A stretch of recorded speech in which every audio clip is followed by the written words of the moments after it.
Hello, hello. What's up? What's up, everybody? Let me see. I'm pulling my YouTube thing up. Yep. Had to mute that thing. But yeah, I'm on my phone and it still ain't pull up. Hello, can anybody see us yet? it's pulled up on my computer. I see it. It's just live. I got it muted so we can't hear it or nothing, but I can see it and everything. Well, what's up, good people? 3 people already in here, man. As y'all come in, y'all speak to your cousin, speak to your family, and speak to Farmer Q. What's up? What's up? It's good to see y'all. Good to see everybody. You know how Sometimes, YouTube do. YouTube give it a little bit before they start really pushing it and everything like that. It's gonna come around. Then we still got other family that's gonna come and join us too, but we gotta wait for them to get home and everything like that.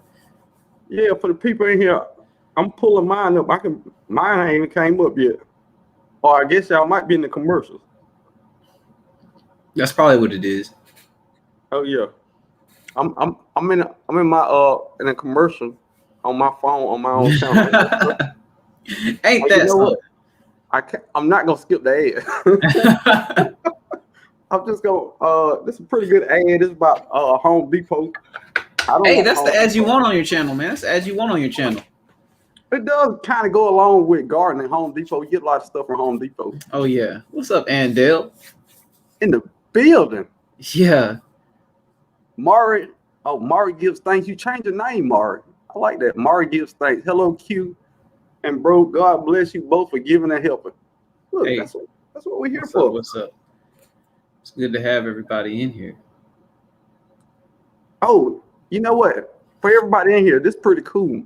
My StreamYard and the YouTube app are right online. Okay. So I don't know how that works. It's no delay. We just chilling. So if I say a bad word, or Q say a bad word, it is what it is. We ain't Oh, gonna so worry it's about that. it's, it's synced up somehow. Yeah, I mean it's perfectly even with my phone. That's As it weird.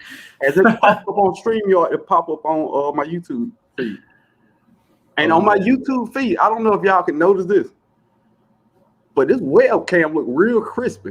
I mean, my head ain't shining or spotlight on it. I mean, man, that is really nice. I like that. Oh yeah. The The sweet spot webcam upgrade is noticed. What's up? What's up? The sweet spot. is definitely in the building. The new Ark Gardner is, do I got to say it? In the building. How y'all doing today? And they'll say she just got a notification, so get ready. Look, we ready. Now, for the people who are already here, now it was advertised as turf therapy and eco neighbor joining me and Farmer Q, but life happens, so they're running a little late. So when they get here, make sure y'all make them feel welcome and let's have a good time. But this live is gonna be. I Googled this, and I do all my homework through via Google, and it was the top 10 most asked gardening questions. But I pulled the 5 that pertain to gardening the most because this is a mostly gardening channel.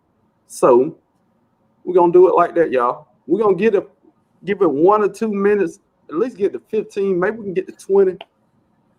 But definitely once we get to 15, we're gonna pop it off. If I Oh get to yeah. 15. If I don't, we're gonna rock these hard 13 in here. 13 is a lucky number. Don't watch the Jason movie think 13 is an unlucky number. Show enough ain't. Carolina Roots is What's up? definitely What's in up, the building. Carolina Roots? The everyday life of an OCD-ish chick is Nikki. What's up? What's up, Nikki? How you doing? Oh my goodness. Nikki, what's going on, buddy? And look, we're gonna now I'm gonna get it one more minute. How long? We've been here 4 minutes. We can get 5 minutes. Who else come in? Yeah, just Lady let me stream Cheryl's in a little bit. Organic Food Forest and Products. She said, "Hey nephew and everyone else, hey, What's up, Lady Cheryl? How you doing? honored to have you in the building. Honored." So we go for the people who just got in here. Our other 2 special guests are living life, so they running a little late. So, like I was telling everybody else, when they come in here, just make sure you make them feel welcome on my channel, and we have a good time like we always do. Seed Addicts is definitely in the building. Said, hey y'all, G Mama Grows. What's up, G Mama Grows? How you doing? It's a party. Marie gives thanks. Nigga say she just got out of work. All right. Oh yeah. All right. Carolina Root say Farmer H. I think she mean Farmer Q. Do you know about the plum cucolo? I don't know about that. But we can always learn a thing or two. But I'm trying to think. I think it's a bug though, right?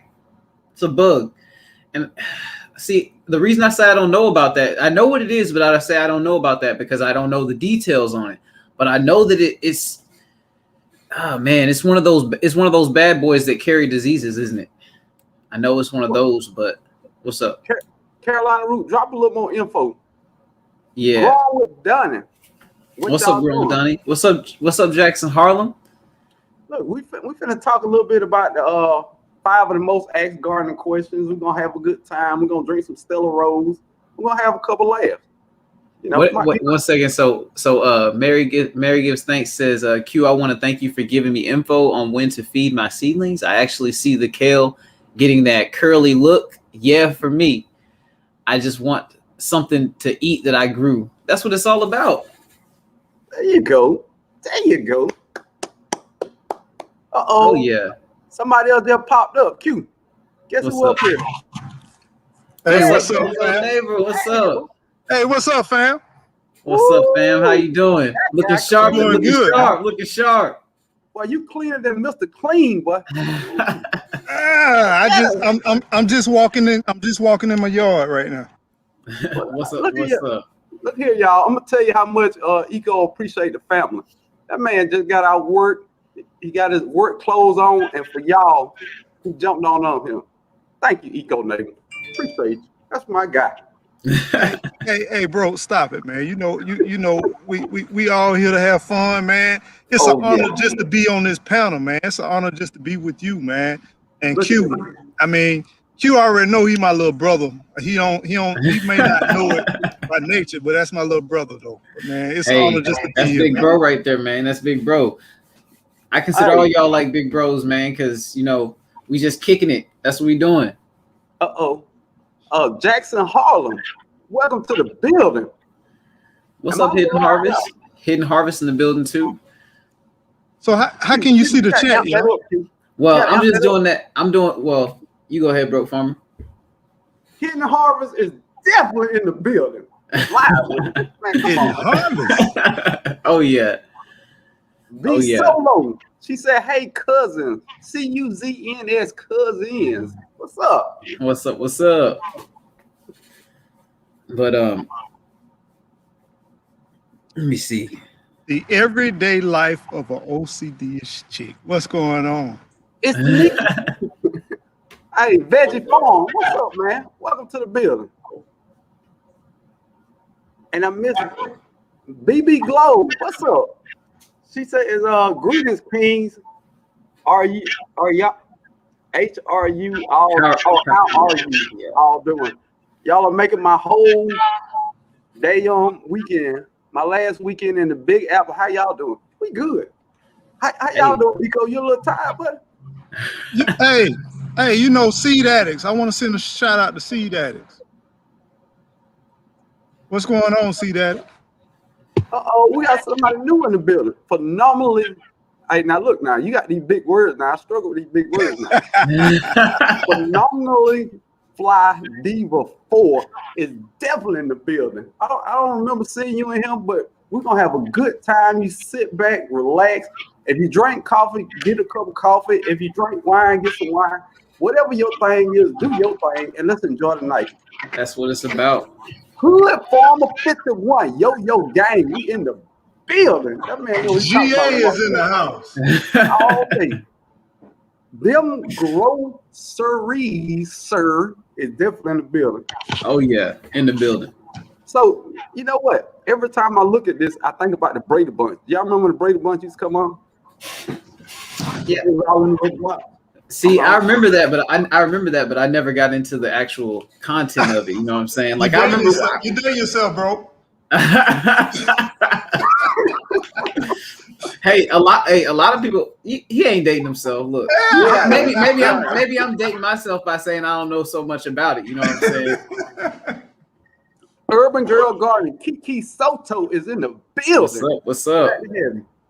Now, hey, much love to Kiki. Happy anniversary. Let's see. Yeah.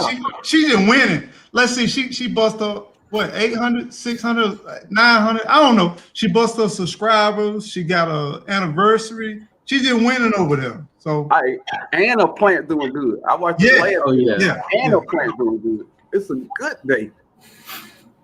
Oh, Sassafras Red is definitely in the building. Good to have you here. Sassafras Red, what's up? Sassafras Red. So as everybody come in, I know there's a lot of people doing this, and it makes so much sense.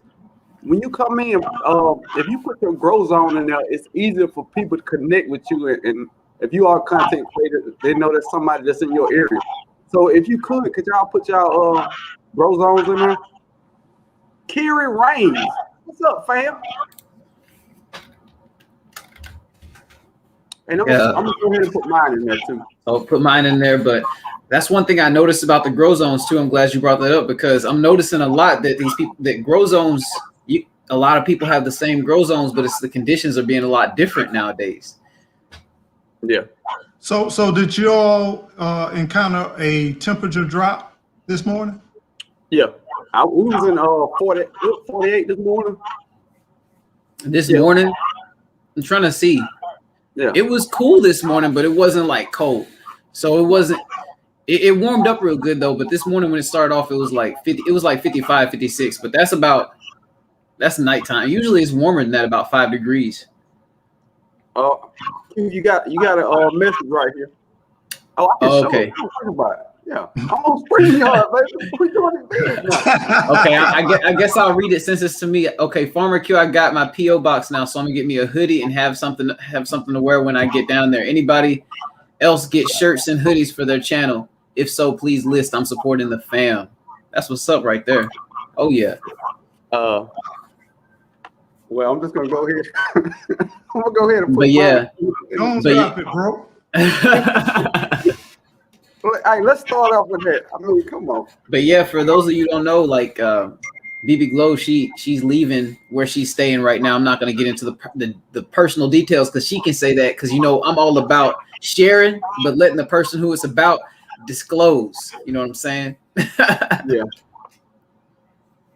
Okay. So let me ask you a question, Q. Yes, sir. Where you get your design with your logo? I mean, what cultivated? Okay. 1 second. Let me close the door. So the design. Oh, it's funny you ask about the design because the design, it was a culmination of a few people's ideas. Like my buddy, one of my brothers, we call ourselves the Wolf Pack. We used to work back at the city of Wiley together, and we met each other there, and we still connected to this day. And sometimes he's watching the live, so it's always fun to kind of talk about it. But I asked him, I was like, hey, look, can you make me a design? My business is called Lion Crest Outdoors. And that's what my business was called before I got on YouTube and everything too. And he was like, oh yeah, let me do something for you. So he made that exact logo that you see on Broke Farmer's shirt right now. And then like we went from there, we grabbed that, and then we just kind of made some little like made it all neat and made it all nice and stuff and put some little text with it. But that's it right there. It's a lot of friends of ours and we like it. So yeah, let me get that $1 for modeling there. But I'm gonna get off Teespring here soon. That's what I wanted to say too. I'm gonna get off that. I'm gonna actually be using what my work shirts were made with because my work shirts I've been getting them all muddy and beat up and stuff, and I wash them and they look brand new. I'm like, why don't I just use that for merch and just ship it off to people? Well, let me hit up a couple more people. Angel Rose Garden in the building. In the building. Much love, Angel. Stuart W. You in the building. Glad to have you in here. And these wonderful gentlemen we have right here with us. We are so honored to have them here with us today. Kiki Soto, I don't know why I say it like Soto. Our weather has broken. I finally got my strawberry plants. Big up. Nice. Round of applause for that. Oh yeah. Cause Hey, bro, can I give a shout out to Mari Gives Thanks? yes, sir. Shout out to Mari Gives Thanks. Guess who coming up? To Mari Damn. Gives. What's up? What's up? There it is. It's official now. Turf therapy. Shoot it over the broke. Turf therapy. Turf therapy. There it is. It's official now. It's definitely in the building. Turf therapy. Shoot. Here we go. Did I have a loop? I'm here. I think I was looping. My bad, people. My We bad. was in the cafeteria for a hot second. Hey, Anna V says, God bless. Anna V, welcome to the building. And since we all here now, if y'all don't mind, can y'all just go around and introduce yourselves so they know exactly who you are? Because I don't see y'all names at the bottom. I want to know these great gentlemen, YouTube legends that's here today. No? Hey, he's prophesying right now. He's prophesying. Y'all legends. Q, tell them about yourself before we get into it. All right, well, I'm Lion Crest Outdoors. I go by Farmer Q myself, but this collective of everything that we got in this space is Lion Crest Outdoors, you know. Got the garden really going good and strong, like this year and last year at this house that I'm at.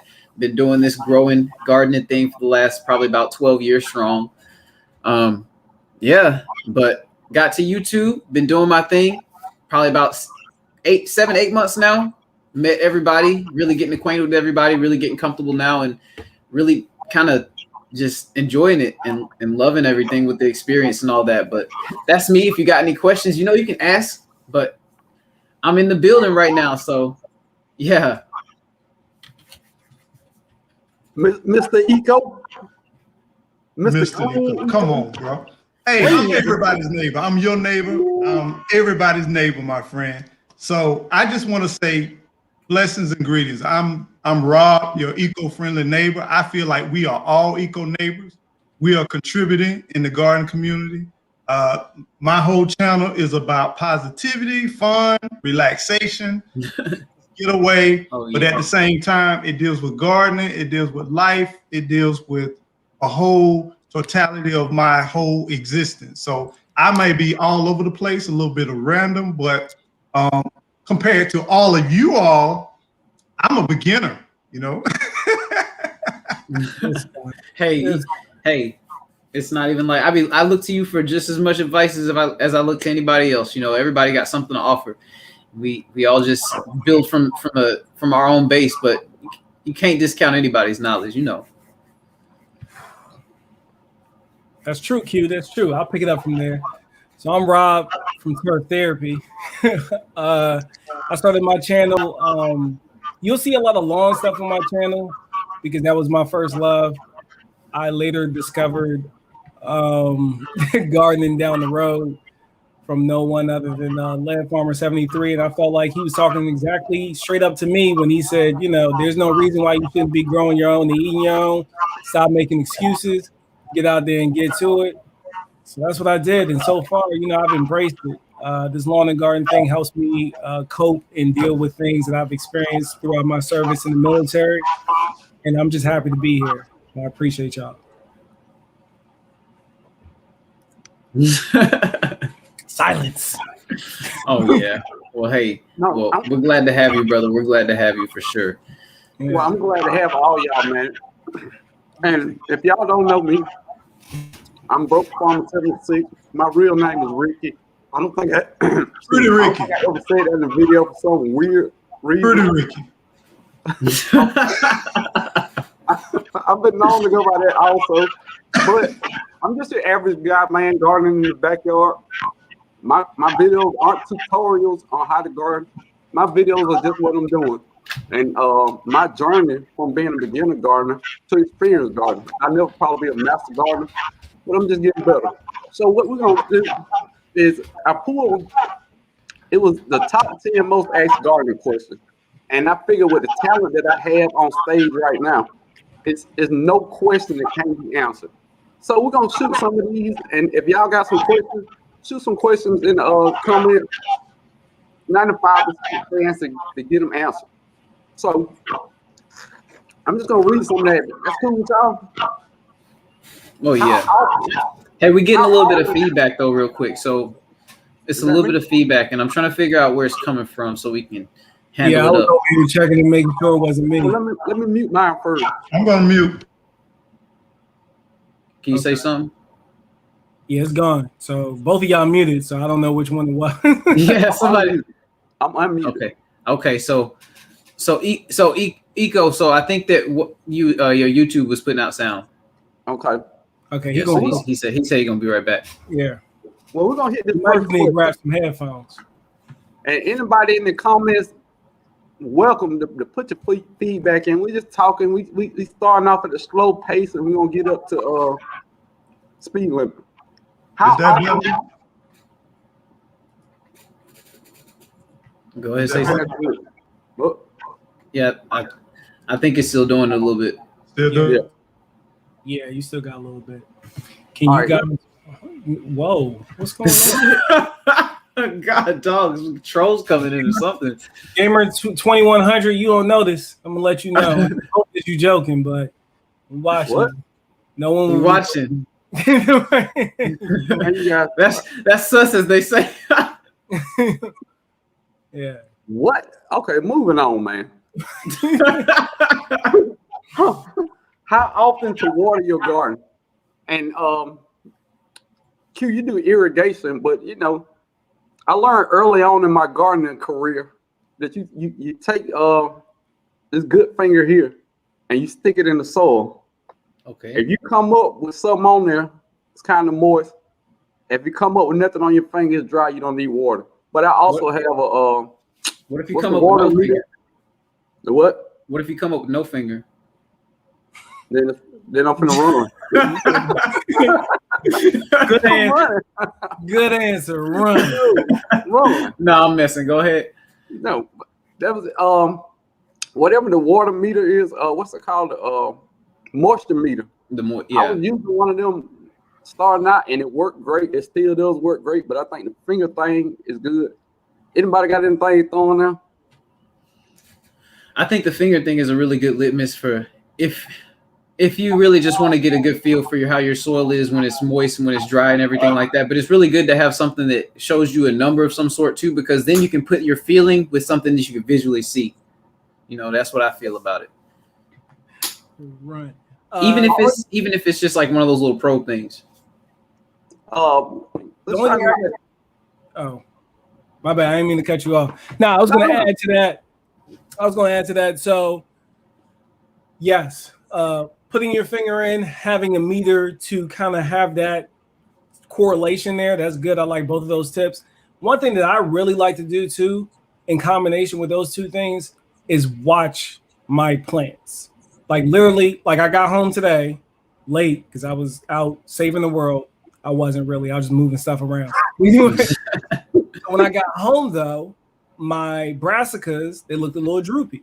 So, and I just watered them the day before yesterday, but I'm doing something. I'm kind of pushing the limits in the containers that I'm growing them in. I got a few plants in some 3-gallon containers that I want to see how they do in those containers. But watching your plants, like you can't, it's not a water and forget it.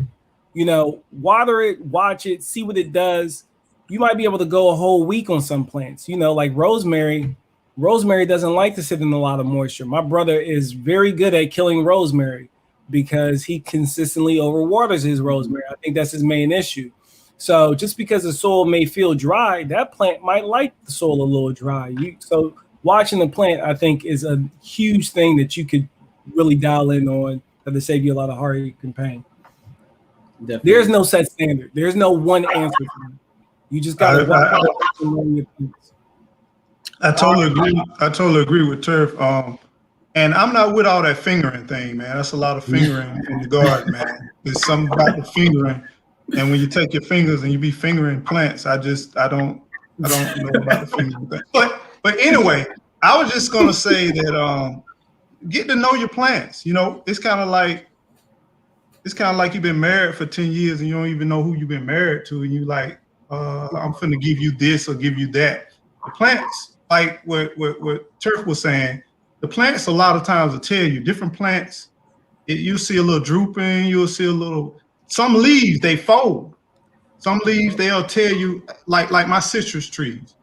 When I see them curling up, not curling down, but when I see them curling up, they're saying, "Hey, I need some water." So some plants it'll tell you based on the leaves. Sometimes you'll see some of your vegetables based on how they droop, or how just pay attention to the leaves. But as you grow stuff, just look at it, just observe it. After the rain, go out there and look and see what the plant doing, and then because that's what I like to do. I like to simulate whenever it rains because there's no other water in this world other than when it rains. So yeah. I just like to look at the success and then try to emulate whatever that the rain has produced. Yeah. We got a question in the chat. Let's phenomenally fly Diva 4 said, other than surrounding my garden in a fence, how can I, which is a good idea, but how can I keep these dang deer away? Hair doesn't work. Scarecrows are useless help. All right. That's a tough one. That's a tough one because so I know that there's a product called Repel All. I don't have any experience with it. I think your best bet is probably to go to your local agriculture or feed and seed store and then ask them what's working for your specific area. And you can also tap into your local county extension office. Ask them of some common practices for the deer in your specific area. The only thing I can really add to that is maybe beef up your fence. I'm interested. So you got it fenced off. So how are they still getting in? Maybe you need to reinforce the fence a little bit. Well, I'll tell you what, sir. Like deer, because I remember this from back in Colorado. Like a buddy of mine told me that, oh man, a deer can jump anywhere up to a 8 to a 9 foot fence, and I was like, what? You're crazy. And I was like, he was like, oh no, you need a 10-foot fence to keep deer out if you want to keep deer out completely. And I was like, what? And then one day I was driving in the dark, like in the early morning, and somebody had like a 7.5 foot fence, and there was like a doe. It was like a very small deer. It wasn't even a fully mature deer. It was just eating alongside the fence, and I had my light shined on it, and I drove up close to it, and it was standing in one spot, jumped from one spot completely over the fence to the other side of the fence without even running. And I was like, oh, okay. They can do that. Yeah. My bad. No, I was saying I have some that Repel All too. I mean, it's worth giving the Repel All. It's worth giving the Repel All a chance. If your deer is jumping into, like straight up just jumping in there, then reinforcing your fence at a higher height might be something that you need to look into. Or if you're in the venison, maybe you should get into that. You know, they might not feel so welcome if you're into venison. Look at Eco. There you go, right on time. You know, that's the last resort. But you know, I heard they can make some really good sausage. I know for a fact I got my freezer downstairs is filled with something. You know, and y'all be talking about this bone meal and this blood meal. You know, I don't know. You can grind the deer. You can grind the deer meat to make use the same way you use ground beef, spaghetti, chili. You can make steaks out of it, roast out of it. It is delicious. I've ate everything on the deer from the rooter to the tutor. It is delicious. Try that. You know, I believe you, bro. I believe you done did that. Hey, look. Dude, just be careful. Don't eat too much. It'll shut your system down. If you're anything like me, I can't eat too much of that gamey meat. Yeah. Especially that tutor. You got to be careful, bro. Dude, I love when you're a real farm, dude. Yes. Hey, so, what's it in the gamey meat though? Is it like an enzyme or is it something that? So it's the protein. The protein is much hardier. It's just a different type of. It's harder for your body to break down because it's a gamey, more probably a hardier structure amino acid foundation as far as that proteins that run through the deer meat that gives your body has to work on it even harder. Like a lot of people like bear meat, you can eat bear meat, but you got to be really careful when you do it because the protein is such a dense protein that it'll get in your stomach and lock you up, and your body can't do what it's supposed to do to get it up out of there. So you know what that makes me wonder too, though. It makes me wonder what, you know, that raises another question that I've been thinking about personally for myself, because I don't really gain, or I mean, I don't lose weight when I cut my protein numbers down to like one protein based item a day. If I eat like, I'm thinking we don't really need as much protein as we might think when we're not in a growing phase of our life. Maybe when, you know, when we hit a phase of our life and we stop like growing upwise, you know what I'm saying? We might be growing muscular, whatever. He's still hitting his growth phase, you know, I'm just whatever. But yeah, I was like, so what if you took that deer meat and if that was the only option you had, if you ate like that once every day or once every 2 days or something like that, and you ate vegetables as primary diet outside of that, how would that buffer that for your body? For someone like you who that meat naturally probably would bother in general, you know what I mean? But I'm asking that to Turf. Yeah, Oh yeah. Well, no. Say it again. I was reading. My bad. I didn't hear the last part that you said. I was saying, like, for someone like you, I know for me, I don't have to eat as much protein as what's perceived to maintain my current weight that I am right now, which is like 150 pounds. So like for you, if you ate a meat like that one time per day or one time every 2 days, and then supplemented everything else with just straight plant proteins that were to your advantage, would you be able to sustain that within your lifestyle or your body's paradigm? Yeah, that's where I'm at already, man, because of the thing that we all experienced and we're still experiencing now today. I spent a large amount of time in my house last year, and my diet changed dramatically because I had a garden. And really, it's really hard. It's really hard for me to consume. We only consume meat in this house probably once a day on average right now anyway.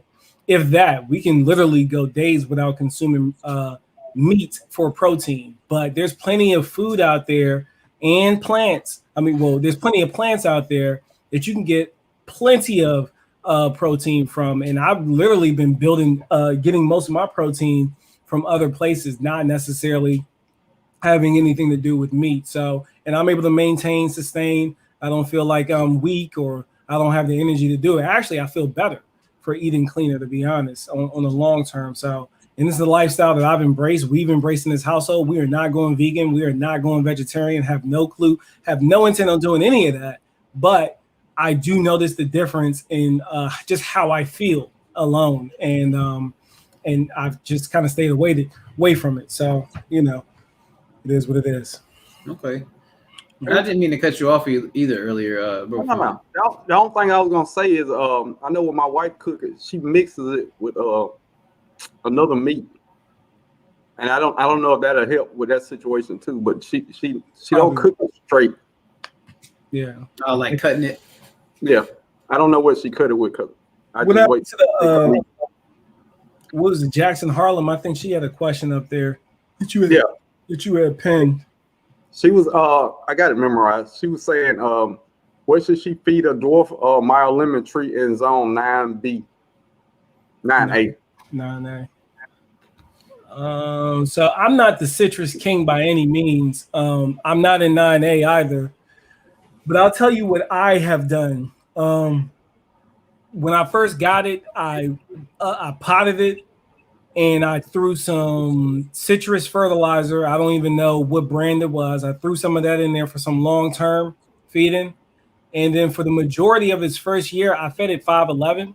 And the reason why I fed it 511 is because I wanted it to bush out. But I made sure that I made sure the medium that I put in there had ample amount of phosphorus and potassium, so it wouldn't be lacking on the root development stage. And for the first year, I didn't expect to get anything from it. This beginning of this year, I got 2 little micro lemons that Leia told me to go ahead and cut off because it was struggling coming out of dormancy anyway. So that's what I did. They taste delicious. They were tiny, but they still taste delicious. But as far as that, just watching it, making sure you give it a nice balanced blend when you first hook it up. And I think the soil medium that you put it in, especially if it's in a container, you got to make sure it's well drained, because you got to think about where these plants are really originally from and where they thrive in, right? And I see citrus do the best down south in them sandy soil type situations, which means they don't like wet feet. They like the nutrients to pass through rapidly and pretty quick. So it seems like they do well when you have it set up like that. Now, of course, you can train a plant to do whatever you want it to do, But a specific feed that you need, I would look for something pretty balanced. Anything like a 243, 242. You can even go 511, but just make sure when you set up your original medium that you have adequate phosphorus and potassium in there, so it won't be lacking those nutrients along the way. And then Eco Neighbor, though, he's got big old pomelos, so he could probably help you out a little bit more. Yeah, when it comes to fertilizer, I'm agreeing. I do sometimes do those spikes, those citrus spikes. But one thing I've been successful with citrus, because I've not only grown them here, I grew them in South Georgia as well. It likes lime, it like acidic. So I mean, I'm telling you, of course, I feed it chicken. I feed all my big plants chicken. I'm gonna put a chicken in the ground once, maybe twice a year, and it's gonna break down. But it loves when you can put some type of acidic. So I do everything from pine straw. I pretty much try to plant it around. If you got pine needles in your yard, I kind of rake those and put it around there. I also take citrus itself. If you think about this, a tree that drops, what the fruit that it drops, that's typically what it likes too at the same time. So I take even some of my lemon peels and orange peels, and I put them down at the base of the plant, and I'll put mulch on top of it. So it's just feeding it that citrus. I also do the same thing with blueberries. I put my citrus peels. I put a lot of different, any type of citrus that I eat, I try to put it around those fruit bearing, because a lot of fruits like citrus for some reason. I don't know why, but the acidity, I think it's the acidity piece. You know, I'll say this about what you just said, brother.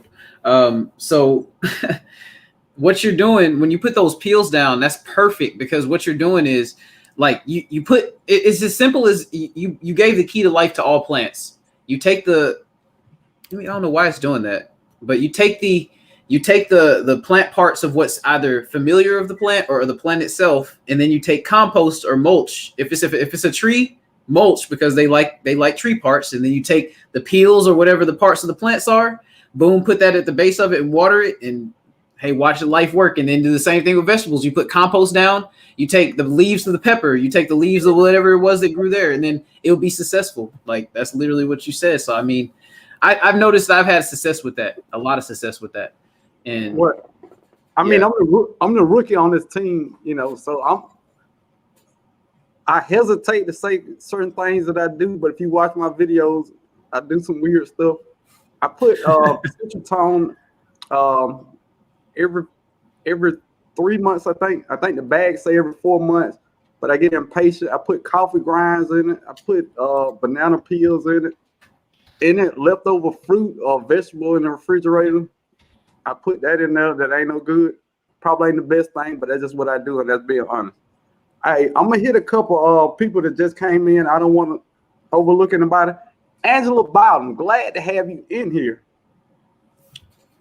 I saw two more. Farmer in the City with Stacy. I've never seen you in here before, but I'm glad to have you in here. I'm glad you're here tonight. I think that's all of them. No. GT Junior grows it, Zone 4A, Alaska. Glad to have you in here, man. Ooh, 4A. 4A. I think that's and we got Beauty in the Garden in the building. Glad to have you in here. What's up? Tia in the building. And Love Notes, Georgia Along is in the building. Oh yeah. And Goddess Leo. Glad to have you in here. The fam is tuning in. Now I'm gonna hit up some of these because I'm way behind in the chat. So I'm gonna rush through a couple of these.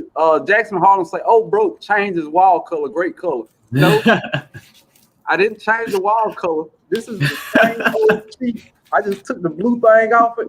Yeah. I can't afford paint. Mar says, "Hey, broken family." I'm gonna go down here. V Solo said, "We are, man. I forgot I have StreamYard." V Solo said, "We are coastal and weather unpredictable at times." Hey, turkey. There you go. growing with Donnie said, look at this. This definitely feel like the cookout now. What a dominoes at? What a dominoes? We need the Look at dominoes and the thick wooden table out there. And look, I already know. Hey, I want the meat, man. Oh, You said forget all dominoes. Where the meat at?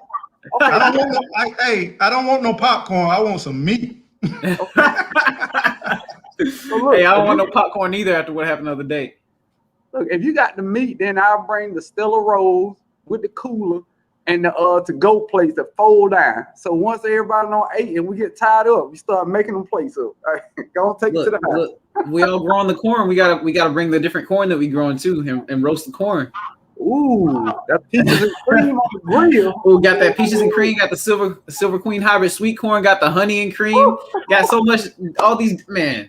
So That'd what's be what's the key to the corn, man? Because I'm struggling with corn. The corn, like, so I've had a lot of success with corn over the years, and what I found with corn is if you give the roots like really nice space to grow, and you make it to where they're drained well, but then they have an area at the bottom to where they can drink as much as they want, kind of like. So I'll give you a good example. My garden area is the whole garden area in its whole totality is completely higher than the rest of my other part of the yard. So whenever it rains, you can literally see it. It looks like from my fence line to the garden area, you can see water just running from the garden, So the garden will take all the water it wants to have, and then it'll just run the water off the rest of the way. And then what happens is it does that because I got wood chips. I just layer wood chips in the whole garden area, just constantly layer the wood chips outside of where I actually grow the plants. And then what ends up happening is like if I put compost at the top, basically the plants can just eat off that compost. They can do what they do at the top with the compost at the top or whatever amendments that I put at the top. And then at the bottom, it's just like a water reservoir. Like, because I have clay soils out here in Texas, and that's where we kind of start to differ and we start to divert with how we start to hit our approach. Because realistically, with the sandy soils that you might have, the wood chips are going to be a good strategy for you too, because it's going to help you retain as much water, because you're going to have the problem of it's going to rain indefinitely. You're not going to be able to keep that water. So for you might be trying to like get as much organic matter in there as you can, so you can have a base to where you don't have to water as much during the summer, right? So let me. I want to say two things. First of all, everybody talking about this corn. Now, what I love about corn, I like to take me a corn that it has the husk and everything. It grows in the summertime. And then what I do is I take me some aluminum foil. I'm talking about grilling now. Take me some aluminum foil, and then I put me some ice cubes in there, and I put me some butter in there. And then I just wrap it tight. And then just put it right there on the fire and just let it cook. That's one thing I want to talk about the corn. But the second thing, a lot of people think, oh, you're in Florida, it's sandy soil. I don't have sandy soil because we're so far north. We're literally like South Georgia. So I'm like 30 minutes from the coast. And even the coast, it doesn't, because we're so far north, we pretty much are just like South Georgia. So our soil is clay mix. We have great topsoil, a little maybe like 6 to 12 inches of topsoil, and then it's pretty much clay based right up underneath there. See, and I got mine in grow bags. I got to figure out a little bit more before I start putting stuff in the ground. But my corn is doing great, and I just use the average. Cheap $2 compost, cheap soil, put some brine kind, and then I put a whole dead body in there, put home meal, and it's growing big. I got a video coming out. It's pretty tall. So, but that's the reason why I brought up the drainage so much too. And the nutrients is, yes, we need nitrogen, we need the amendments and everything. But the reason I brought up the drainage is because once you put all that stuff in there, you put the whole dead body in there, as we say. Once we put that in there, we're gonna have to make sure that the water can flow through it, can pass through it constantly, because the microbes that are gonna break down this material that's gonna feed your plant is gonna need that constant flow of water and oxygen to go through the roots and keep those roots circulating. Because what happens with a lot of people's situations, and they don't realize it, they'll get their garden area all set up and everything, and then it'll be having all this organic matter, and then it won't pass water through it. And then what will happen is you'll end up with a sewer. Literally, you'll end up with a sewer as a garden. And that's what happened to me last year. Like I'm experienced as all get out, you know what I'm saying? But that happened to me last year, and I'll happily talk about it. Like literally, I didn't have my garden area set up to where it was draining, and then it literally just held water. And all these amendments, when I stuck my hand deep in the soil and grabbed a big core sample and smelled it smelled like a sewer. It literally smelled like a sewer. So you got to make sure that with all those amendments that you have drainage and you have it passing through. But outside of that, once you get that nitrogen in there, that corn's gonna go crazy. What about sun? Direct sun, indirect sun, or what? Corn, give it as much sun as it can handle, as much as you can give it. Like personally, in my backyard, I'm lacking sun heavily in my backyard, and I make do with what I got. But if I had it, I get about 6 to 7 hours of just deep sun, and then in the heaviest part of the season, I get about 8.5 hours of sun. If I had it my way, I would want 12 hours of sun in that backyard. I would do what I got to do as far as shading and things like that. But I would want to have as much sun as I want to have. Good. Yeah, the only thing I would add to the corn conversation would be Beauty in the Garden. She actually just said, "Hey T, how you doing, girl?" That grass, I watched it. It's grass. It's grass, and because it's grass, until you see it getting to the stage where it's wanting to throw out the fruit, pump it with nitrogen. Pump it with nitrogen. It's not going to hate you for it. It's going to love you for it. Pump it with nitrogen, or make sure that you have a good base of blood meal. I've seen T use that time and time again. And that's a nice slow release fertilizer that'll be in that soil for some time. So corn, you got to feed them. They're hungry. A lot of people don't like to grow corn. A lot of farmers, when they're into corn, they're really into it. But the ones who not into corn, it's because of how much it takes from the soil, because they feed so heavy. So just keep that in mind. So if you're definitely, especially if you're planting in the same spot of corn every single year, that soil is going to be very, very thirsty. So you're going to have to feed it. Just keep that in mind. That's a good point. Thank you. Appreciate that. BB Globe says, I have to order bulk manure, castings, and alfalfa to make compost. Is there anything else I would need to add before I set up beds and pre-plant? I want to jump in on Shed War. Now, bulk manure, castings, alfalfa, anything else need to add before? I'm trying to see. Oh, okay. I see. You put it up in the to chat. make compost? I mean, it seems like that's a lot to make compost. Can't you just buy compost for like $3-4? Because that bulk manure, castings, You and don't alfalfa. even have to buy compost. Huh?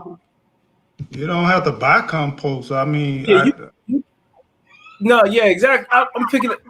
You if you're making compost, you don't need to buy bulk manure, castings, and alfalfa in order to make compost. Those are already amendments ready to go. They have been composted. They're ready to go. If you're talking about making compost, all you need is your browns and your greens. So you need organic material that is going to either represent your browns or your greens, whether that be cardboard and a whole bunch of trimming from a lettuce that went bad on you or something, however you want to do it. Grass clippings, if you have a lawn that you're not using pesticides and herbicides on as your nitrogen source, and you lasagna that thing out and let or chicken manure, you can use, if you have like chickens or access to chicken manure that's not even finished, you can use that layered in. Who was it? Barefoot in the Garden. You had her on. It was one of y'all had her on your channel the other day doing a live. Yes, It was broke. It was broke. Yeah. It was broke. Right. And she made a really good point, taking that compost to spike up the heat, taking that chicken manure to spike up the heat in your compost piles and accelerating its production level. So it's good to have all that stuff. I don't want you to feel like you just wasted your money or anything, but understand you already have composted materials. Now you can always inoculate compost piles with manure, castings, or unfinished compost to speed up that process. But as far as using those items to make compost, you're doing something that's already been done.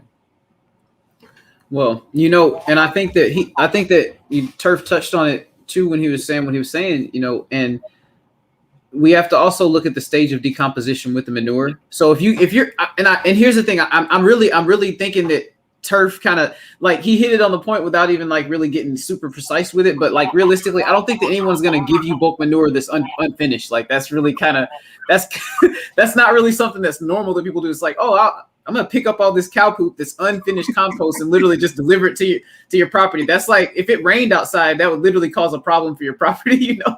So I get what he's saying. I think that the bulk manure is already composted manure. So yeah, and the castings, like he said, is already composted.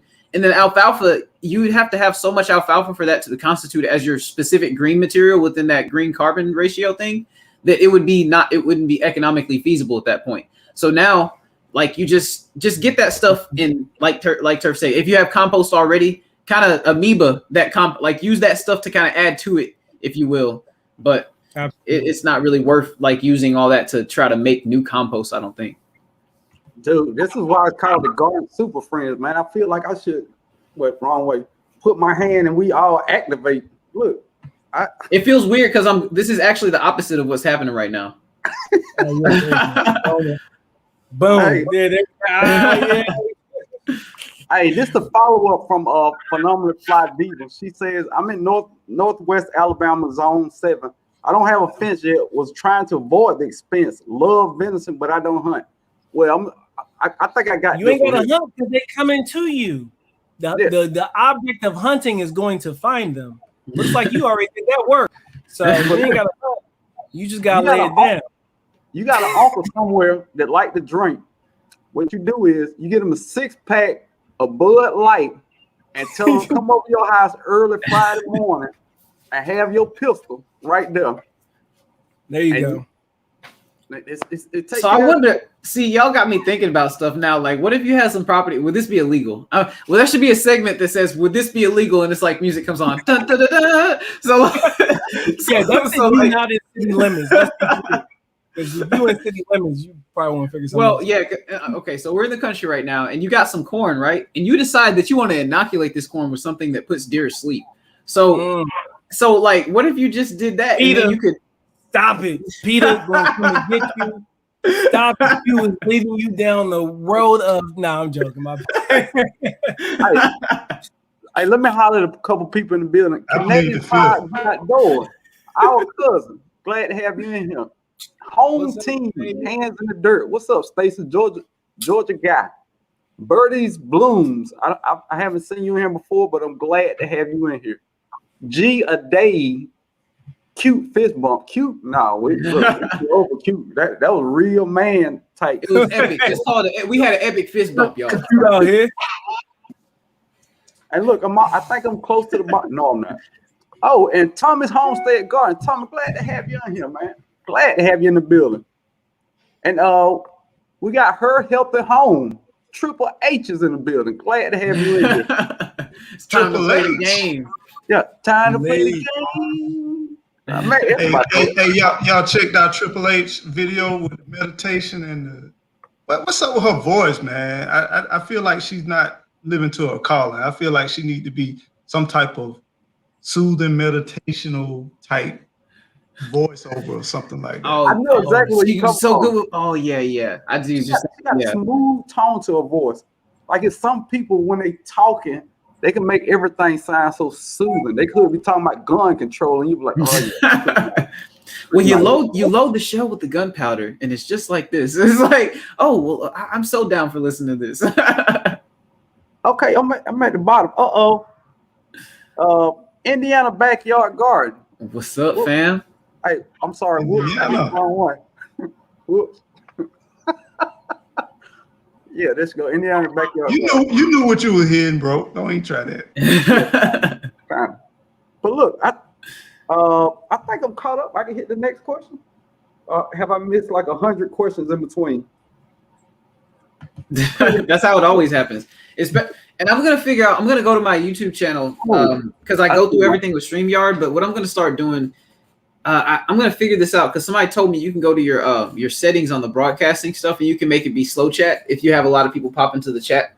But I want to know how to do that when I don't want to just have it like that all the time. I want to figure out how to do that during a live. You know what I mean? Like, because if it's just chat going super fast and you want to make it go slow mo, basically it makes it to where you can have it to where people can only put something in the chat every 15 seconds or something.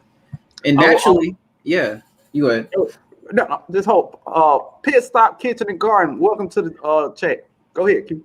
Oh, that's all I was saying. I was just saying, I think that it would be nice to figure out how to do that during a live, because some lives you might only have like 10, 15 people in it. And then some lives, if you got like a bunch of people in the live, you might want to slow it down so that everybody can be heard at the same time. And another thing that'll help out, if it's something that you really want to say, I mean, interact with all your kin folks in here. But if it's a question you really want to get to these League of Extraordinary Gardeners, you know, put question at the beginning of your statement. And I kind of like that too, League of Extraordinary Gardeners. That's a good one too. But BB Globe say, I'm using the whole 1 acre to plant. I have clay soil and cacti, which is plural for cactus. On the land only. What? Oh, I thought you were saying wrong. I can literally make pots with my soil. I know the plants won't grow in the soil alone. I have clay soil and cacti on the land only. Okay, I can literally make pots.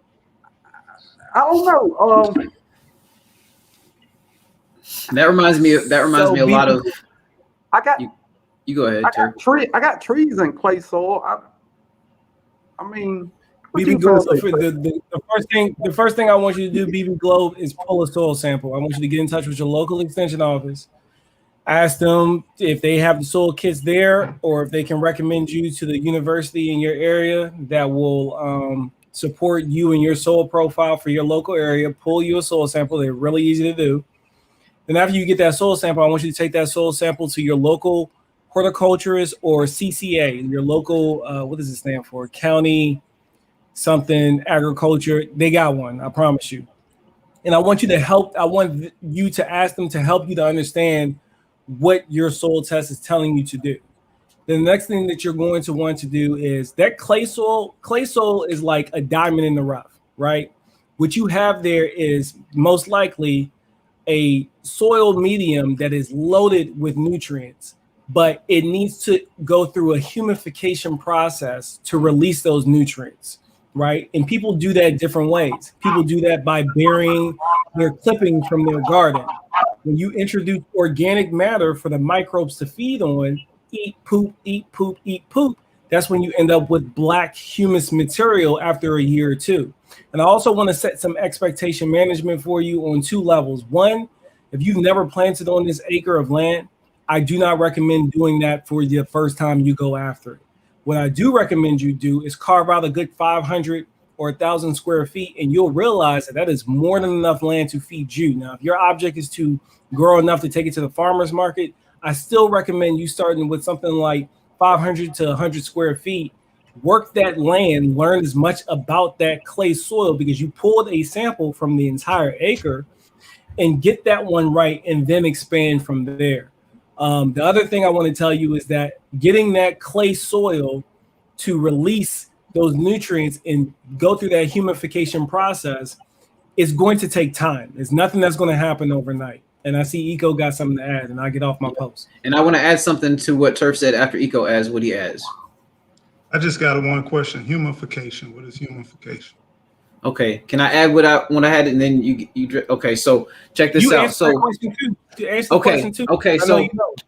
So check this out. Like when you're building from that 1,000 square foot point, that 500 square foot point, and you're building the raised bed areas and things like that, the areas that are surrounding and bordering those raised beds, you could always like top those areas with ample layers of wood chips, because it's a small area. Even if the wood chips aren't necessarily super available to your area at that point, you could get them in at that small area at like at 4 inches, 4 to 5 inches or something like that. You get them nice and thick, and then from there you build the next 1,000 square feet. Maybe like a few months from then, you build the next 1,000 square feet in preparation for what you're going to do next year, and then you're going to cover that whole area with wood chips. And it's like you're an amoeba, especially depending on how bad your circumstances are. Like as far as how far away you are from being able to productively grow crops in succession. Let's just say that the farther you are away from that, the smaller of an area you are to grow from the initial start to have the most success you can have. Now, that being said, humidification, like when you're trying to get that clay unlocked, you're literally adding organic matter to the whole area to get that amino acid chain going, to where you're breaking down the links. So a lot of what's happening is your mineral content is so high that you need enough organic matter to actually balance this thing out to actually make it be considered compost. So now at this point, if you're adding that, like when your stuff is like that deserty and that just raw as far as what it is, you can straight up add manure to it. You can add whatever organic matters you get, add it to that thing. Like I'm talking about, a lot of people frowned upon it, but like human manure over here in this whole buried area over here, you take go over here off your camp, maybe like not in your grow area, but go maybe like if it's an acre, go 1,000, 1,500 square feet that way. And if you have an area that you're getting rid of your manure, just bury that all over there. In 2 years, that's going to be super fertile, and it's not going to have any toxins or anything in it that's going to cause you any trouble. So you do that strategically as you're encroaching into those areas, and you're just adding organic matter because it's a race against time. You're only going to live so long, so you need to get this stuff growable before this like desert wins the battle of time, because that's what's going on right now. But the humification, you adding that organic matter is going to start that amino acid chain breaking. And that's pretty much what the humification is. And Turf Therapy can elaborate on that as well. Yeah, and I'll come back and I'll say, this is the instant where you want to order the bulk compost from your local municipality, and you can get it for the low. I did it for my little brother when we did the no dig garden, right? So you go and get you a yard or a bucket full, which is usually like 3 or 4 yards of ready to go garden compost, and you spread that at about an inch layer on top, or 2 or 3. This is really when I would go no dig, right? For your scenario, I would go no dig. I would take some garden compost that is already blended up right, that you can get very cheap from your local municipality, or reach out to your extension office, right? And you start with a 500 square foot area, you stack about 3 to 4, even 6 inches of compost, and you plant straight into that. Because what's going to happen is you can even layer a layer of cardboard right on top of your clay soil, drop that compost mix on top of that. What happens is by the time the plant gets to that clay soil, it's going to be strong enough to put what it needs, and it'll start pulling and drawing the nutrients from wherever it needs. As you continue to water it, as it continues to rain, as you continue to feed it with different natural fertilizers, fish emulsion, whatever your choice of poison is, that stuff is going to break down over time. And then you can also look into plants that help establish good planting grounds. Like look into some of these old traditional practices from like Native Americans, where they used to plant in like a row of sunflowers to crack the ground to kind of loosen it up first, and then they came back and then they would plant carrots or something else, or parsnips. Parsnips are really good for that, and they crack the ground, and you just continue to work it. It's going to take time. It's not going to happen overnight, and you're going to have to be dedicated to it, especially if you're trying to plant out a whole acre. But it's possible. It's definitely possible. You can take that compost, spread it out, and you can till it into it if you want to, because a lot of people don't realize that no-till doesn't mean that you never till. You have to till to get it established, and then from there you plant in it, and you continue to pile more and more compost on it. So you got a few different variations of what you can do. And the best people to tap into specifically for your area and your region, of course, come to YouTube after you've done your research, but trust but verify, right? So you trust us, then go verify with the professionals. They're going to teach you step by step where to get these resources from for cheap and readily available local to you for your soil profile, and you just build on that. And you continue to build on that. What's going on, Led? How you doing, bro? What's up, Led Farmer? I remember, hey, Led, what's going on, Led Farmer 73? But I remember I had my first home, and it was nothing but red Georgia clay. And it took me probably about 3 years to get a good foot of good topsoil. And what I used to do is I know it wasn't traditional, but I did exactly what you said. I took a section of the yard, and I knew I was going to grow a nice garden. And what I did is I took all my leaves. I took every time I raked leaves, every time I had any kind of just loose leaves, debris, and I put it over there, and then I would actually till. I would till it into the soil. And over years, period of time, it got to the part where it was very fertile in that area. And then I just slowly expanded my flower beds all over the place. When I cut my hedges, I just dumped that area. I just kept dumping that area full of clippings, cut my grass, put everything in the clippings. And like I said, over a period of time, probably about 3 years, I had a good 12 inches of nothing but good soil. So I'm totally in agreement with that process.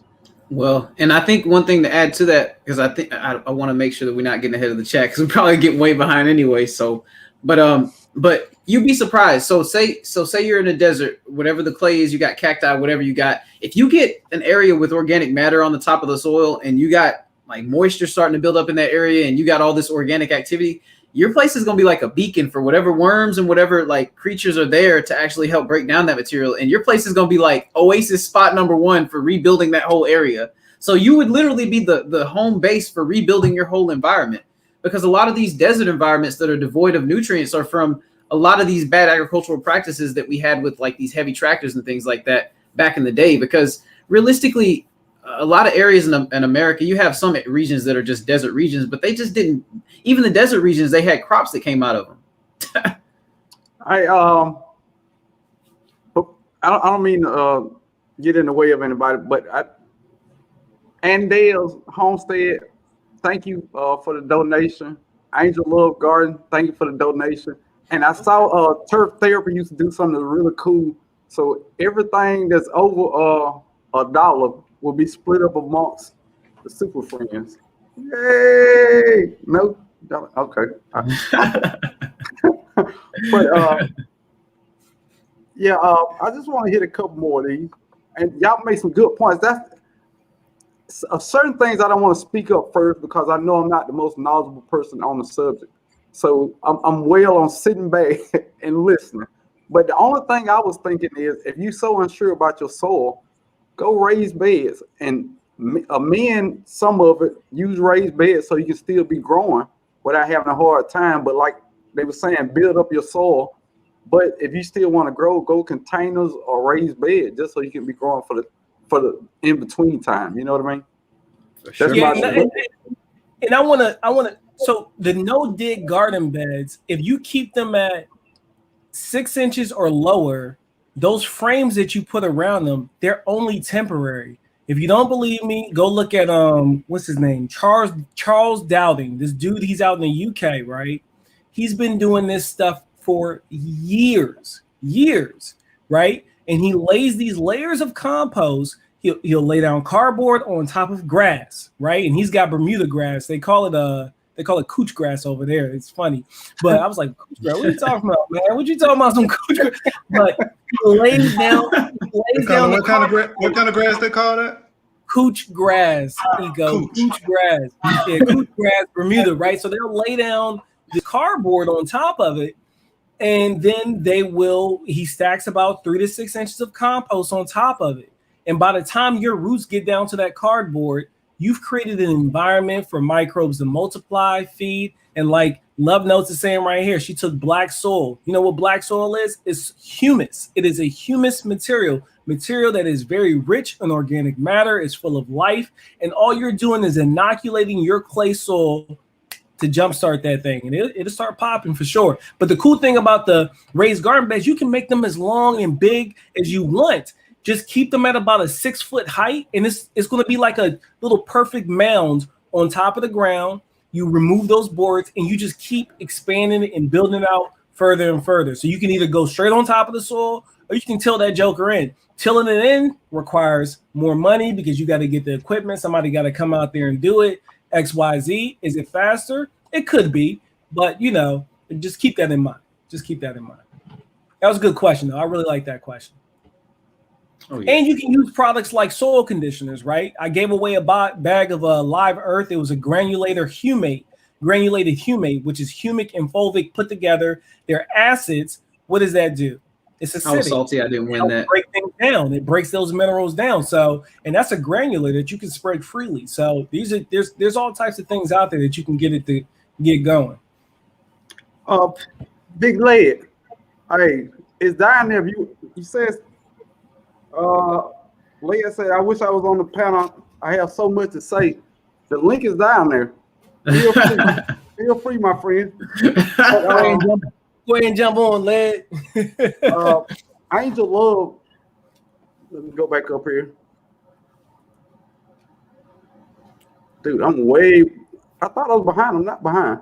Oh yeah, But yeah, though, but turf, man, like you just make my like when I said like the homing beacons for the organic activity, like with the no dig Charles Dowding. I mean, essentially, he's already completely uncovered that whole thought process. But I mean, it's just like my thought that I was having tapped right into it. I was like, okay, so this is how you would really go to a desert and literally make that thing the best way. It'd be the fastest way to start making that thing really spread. You build like literally 1,000 square feet of raised beds in that area and then surround it with wood chips in between or something so you can have some balance building.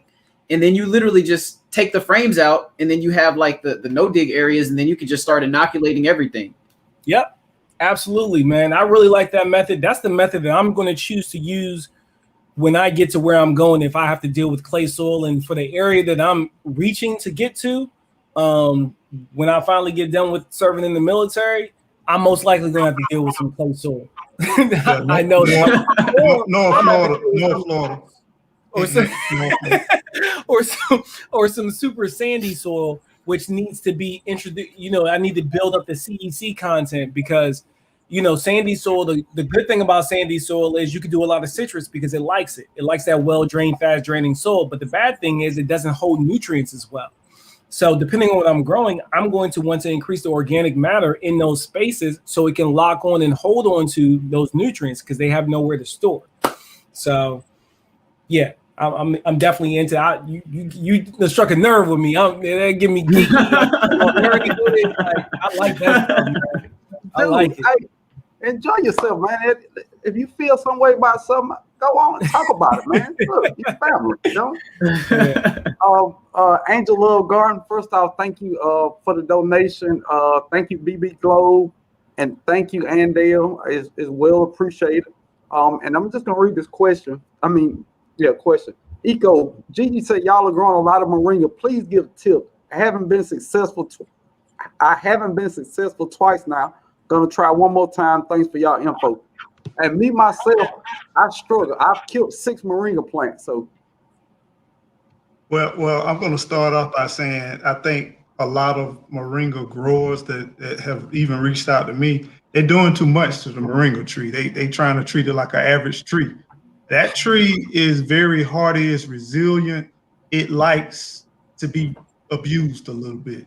And I always say it's one of those type of plants where if most of the area where you have less success with planting, put a moringa there and watch it grow. Another thing is it do not like cold weather. So if you're in a cold zone, like I'm in zone 8B, and I'm gonna tell you, it dies all the way almost to the ground every year. But then already it's starting to come back up. So what I normally do is I wait till it dies off and then I trim it and I try to mulch it up during the cold period of time so it won't die back so far.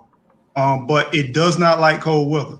I grow some of them in pots. The ones in pots, I bring them in and I try to keep, it loves a lot of full sun. So I try to keep grow lights or keep it in a well-lit area for the ones in the pots. For the larger one that's in the ground, I put it in my full sun area in my yard where it's virtually no shade. And if I know it's going to get down to the 40s, and I'm telling you, it do not like cold whatsoever. And it gets butt naked every time it gets cold. It just drops leaves. And when it gets butt naked, I don't panic. I just let it get naked and do what it do. And then the next year when it start warming up, it start coming alive. But it basically come alive at the base of the plant. But if you watch the growth, it grows so fast. It's a fast growing plant. So I might have it 6, maybe 7 feet tall.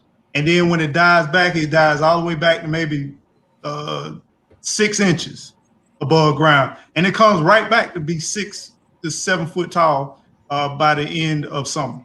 So with moringa, it's one of those things, it does not like to be pampered. It does not like all that fertilizer. It does not like to be watered a lot. It wants heat and it wants an arid area where it's full sun. yeah, and that's the weird thing somebody else told me. They said, stop putting it in fancy soil. Just put it in the cheap, almost topsoil and just grow. And I'm like, something that has a reputation of what is called Being the tree of life. the tree of life. Yeah. You put it in topsoil. So that blew my mind to hear that. And I got maybe 30 more seeds that I'm eventually try, but I'm still a little shell shocked from Well, it. I mean, with any plant, you have to go back to where the origins of that plant might come from. And you have to really think about what the soil type of that place might be, because even if you make a mistake and kind of don't do it exactly right, if you look at the base of where that soil type is going to be, oh man, I might not have given it exactly the right amendments that it wants. But if it has that sandy, rough, like the texture of what it wants, it's gonna live at least long enough for you to be able to get it to a point where, okay, let's get some more nutrients on it. Let's get it where it needs to go. But that's the real basis of where you got to start with it. Yeah, and I'm glad y'all hit on two things. Broke, you ain't alone. I had probably about 6 moringa plants. I got one now. And one of the things that I did that I didn't realize that it does not like a lot of fertilizer at all. Yeah. That is one tree that I killed by putting too much fertilizer on it. And I didn't put a lot. I fed it normally, just like I fed everything else. It died. The other ones died because they got too much water. I know that's exactly what happened. Those are the two ways to easily kill your moringas. Moringas, once they come up, once they sprout, that's the hard part. Everything else, just back off of them. Back off of them and leave them the heck alone. I promise you, because if you leave them alone and you just wait until they tell you when they need something, don't just go feeding them because you think they need. No, they fine. I don't know why. They're the tree of life. They got life in them and they just keep producing life. It's a wonderful plant. They don't need a lot. If you do a little bit, we'll kill them. Because I killed 5 of them. I got 1 left. I got a 2 in a possible. We playing spades. 2 in a possible. I got 2 in a P. Playing spade out here with them. Yeah, well, I got 2 in a P. I don't know. The one of them, we got a lot of rain. And we got a lot of rain. That one day when I was trying to do the Mother's Day video last Saturday, that rain came in and one of the seeds were sprouting. A new seed that I just dropped. I looked at it today. That seedling looks like it's dead. But when I finally caught it, it was drowning in water. The whole cup was filled with water. And I don't know how long it was like that. It was probably like that all day because I was so focused on trying to get my Mother's Day mowing and record and edit that video and release it on time. So moringas, they don't need a lot. You can neglect them. That's one plant. If you want to be a lazy gardener, that's your plant. That's your plant. And just to kind of add to what neem tree is the same way. Who that? Neem tree is the same way. Oh, okay. And don't when it's growing. I'm tired of buying neem oil. I'm gonna grow neem tree. When it's growing too, I eat off of it. Like once it starts growing, I eat off of it. And when you just pick those leaves, it generates growth. So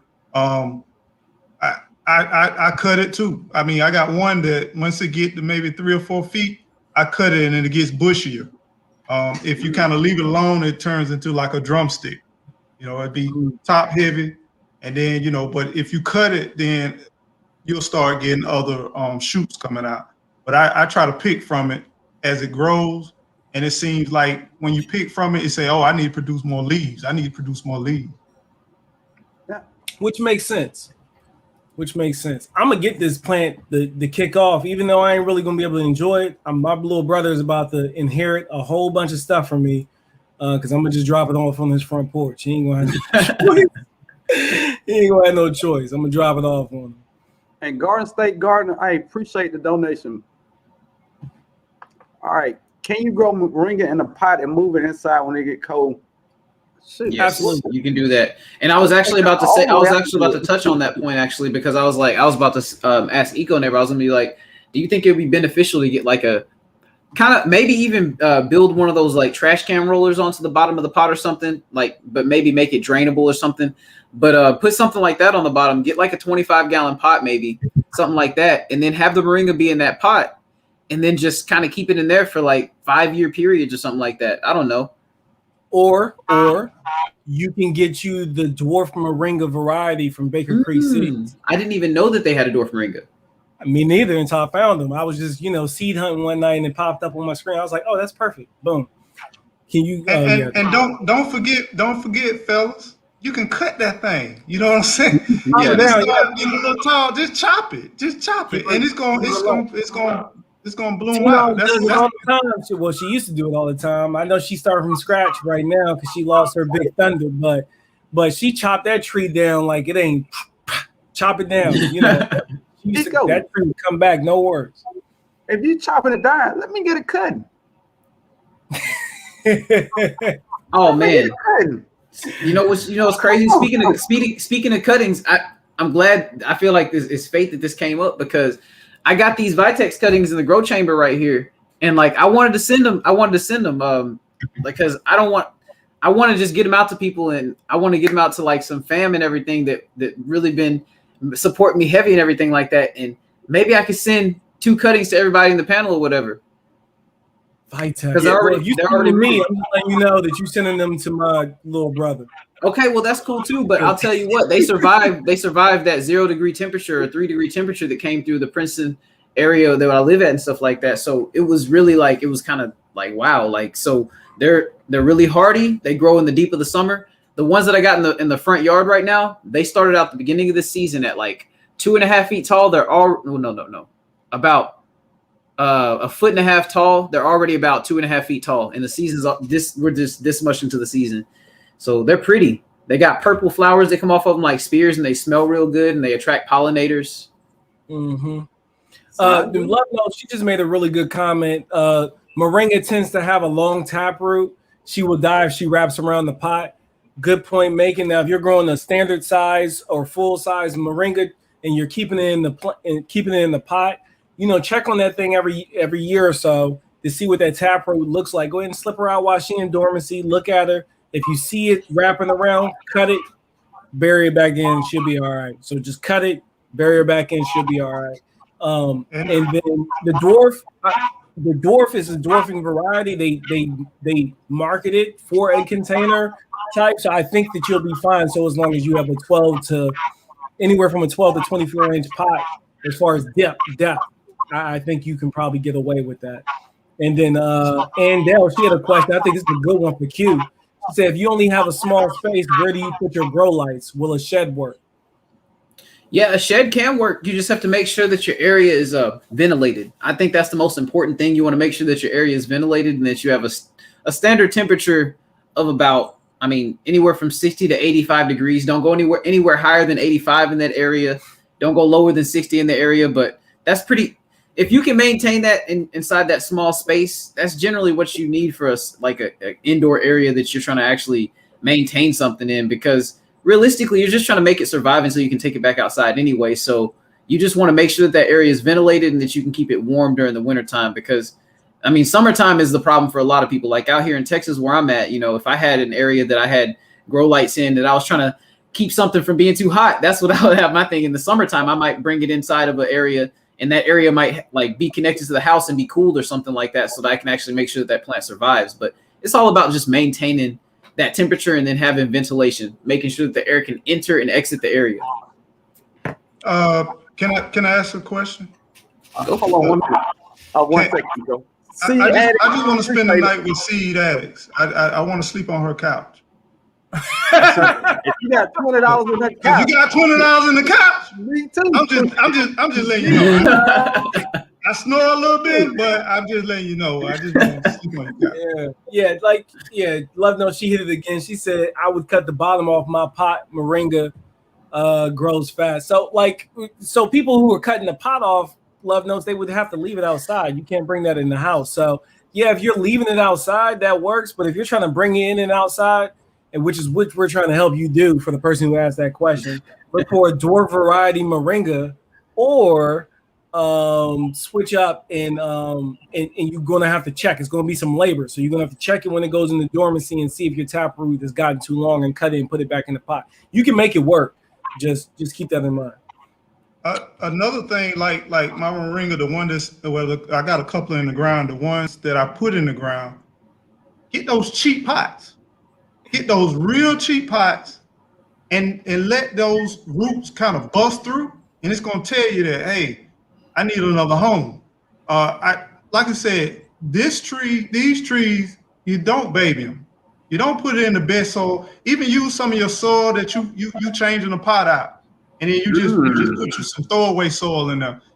I'm telling you, it's like I was noticing the ones that I end up planting to the actual ground, the root tap it pretty much tore through the little cheap little pot. And then when that happened, I just took it and I said, I'm gonna put you in the ground.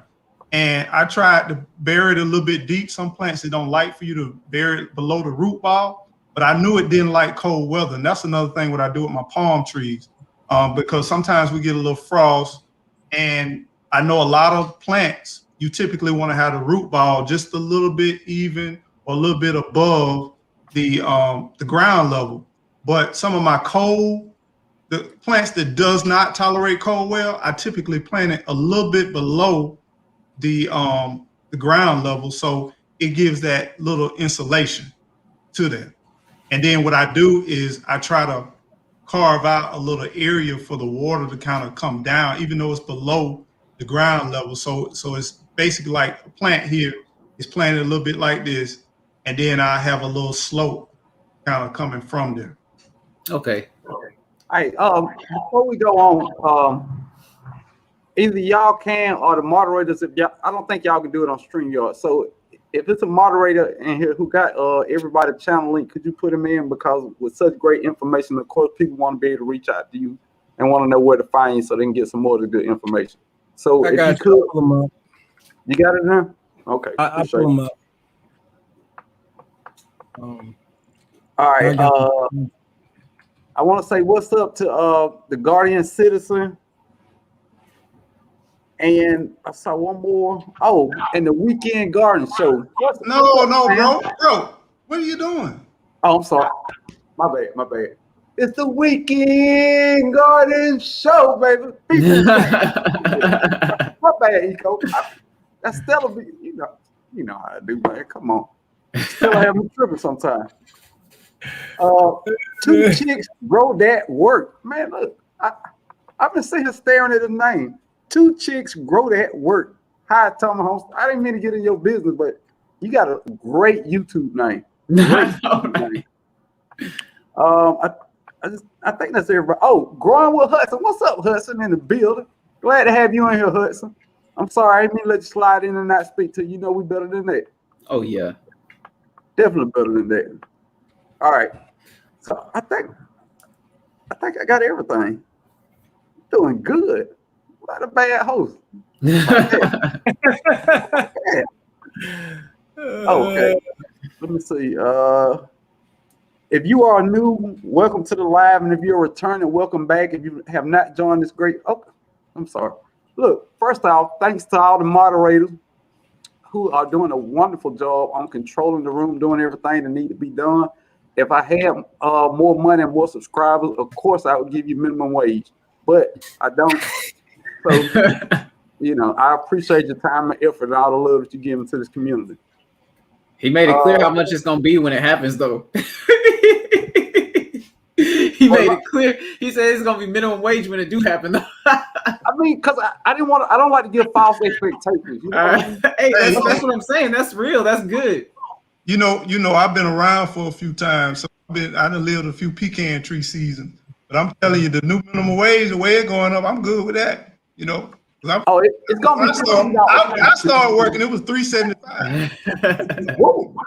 Hey, it was $4.25 when I started. So, and it ain't much more now, to be honest. And that was 30 years ago. All right. Two chicks grow that word. So yes, thanks y'all. I'm from New Orleans. We got that work. That work. That work. You said twerk. You thought you was funny. Yeah. We got broke. We got broke and be twerking in the garden. Hey, he went back to juvenile for a minute. Moving on. Bro, get back to the club. Hey, Weekend Guard Show said, OMG, that was the first time he said normally. Thanks, Eco. I be slipping sometimes, man. I mean, when you surrounded by this much talent, you got to sit back and feel comfortable in your skin. You know what I mean? And don't get me wrong, I'm a confident guy, but this are the Garden super friends. So what you expect? It's gonna be a great thing. I saw a whole bunch more. Oh, and growing some with Jeff. You are definitely in the building. Glad to have you in here, sir. It's a lot of people in here tonight. I think I want to let the cat off the bag on something. If it's okay with you. Wait a minute, we got to do drum roll. Hey, oh man, let me see. I got my drum roll stuff ready. Let me see. I got my drum roll stuff ready. Get your drum roll together. Sir, How y'all feel about that? Yeah, I haven't even dropped it on my channel yet. But you gonna go fill up? Go ahead, fill up. Hey man, let me fill up. Let me fill up too, man. Okay, we doing it like that. I'm gonna let the cat out of the bag because it's a lot of people in here showing love. Y'all showed a lot of love. I let something out of the bag on somebody else's channel. Spill the tea. Yeah, I got some tea to share. I'm gonna get some tea. I know. Let me first introduce your dropping this holy situation. So, ladies and gentlemen, you are getting exclusive information right now. Nowhere on YouTube, on no news channel, will you get this exclusive information. Only right here will you get this information on Broke Farmer 76 exclusive live. So I just want to welcome you, and for you stand on right now, get ready for this exclusive news breaking information. Let's go. It's like the No, as we know, and if you didn't know, if you haven't been over to my channel, I'm in the military. I'm active duty military, which means I move every 2 to 3 years. I have no choice. It's part of the game. And I'm up for my next move. And I've known where I was supposed to be going for about 6 months now. I kept it to myself because I rebuked it. I'm just going to let you know that. I went ahead and threw that thing out there and I wouldn't accept it. So I wasn't going to speak it into existence. But since then, things have changed. I have the new website exchange. No, not on that. That's coming soon though. That's coming real soon. We working hard on it and we keep hitting little bugs and we're just going to make sure that thing is nice and smooth before we release it. But that's coming soon. This is next on my list. And Stephanie Valdez, I mean, either you've been talking to somebody or you guessed it. That's where I'm headed. I'm going to Germany. So turf therapy will be in Germany this time next year. I'll be there before the end of the year. I'm still trying to figure out that timeline. But we are going to Germany. We're going to learn how to garden in Germany. I'm going to show you what that process looks like when I have to pack up all my bags and go to a whole new country and start all over from scratch. I'll be starting over from scratch with the lawn and the garden. The specific area that I'm going to in Germany, I don't know the specific zone it's in. I know that climate very well. It's going to be a climate that's going to be very close to probably a 6B, 6A, something like that. Which means I'm going to dominate when it comes to the cool season crops, which is what I enjoy most anyway. That works out for me. But that's where we're going, ladies and gentlemen. We are going to Germany. You're coming with me. Get your passports, get them ready, stamp them jokers up, because we're not just going to be in Germany. We're traveling. I got some places to revisit. Mallorca has the best nachos I've ever had in my entire life. I'm going back. Sicily, I went there for the best cannoli in my entire life. I didn't find it. I actually found that in Philly. It was weird. But we going back to Sicily. We going all over the place. And I'm taking y'all with me. It's going to be a good time. Stay tuned in. And just, hold on for the ride. And I haven't even dropped it on my channel yet. You got it here on Broke Farmer's channel. I will be announcing it on my channel. But hey, if you were here, you keep this to yourself. Don't be dropping hints on my channel for the ones that wasn't here. You keep that to yourself.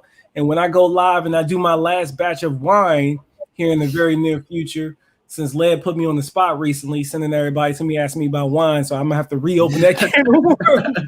Yeah, this is my third tour in Germany. The first tour was on the east side of Germany. The second tour in Germany was the west side, and this time I'll be in like central Germany. So I've gone. By the time it's all over and said and done, I've spent almost a decade in Germany in my entire military career.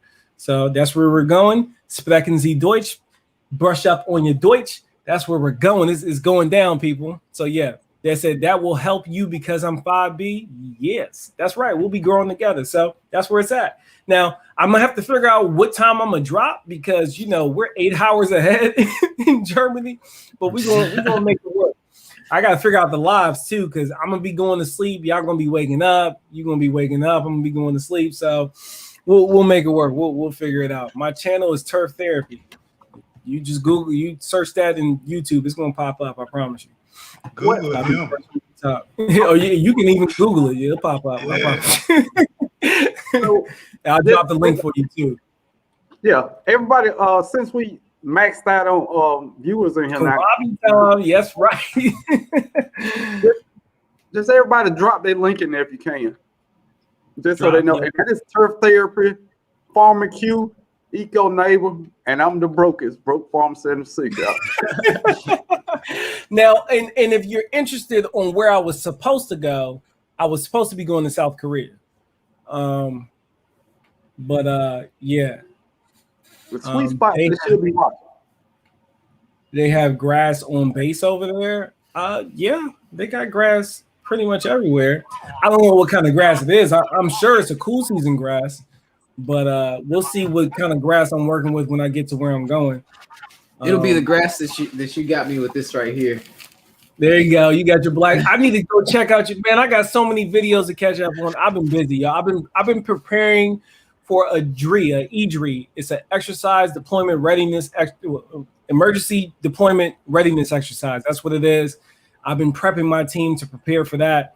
So I've been a very, very busy guy for the past 2 to 3 weeks. And now I'm juggling, trying to figure out, household goods leaving on mid-July sometime, maybe. I don't know. So I'm waiting for these dates to line up because it's thrown off my whole calendar for gardening.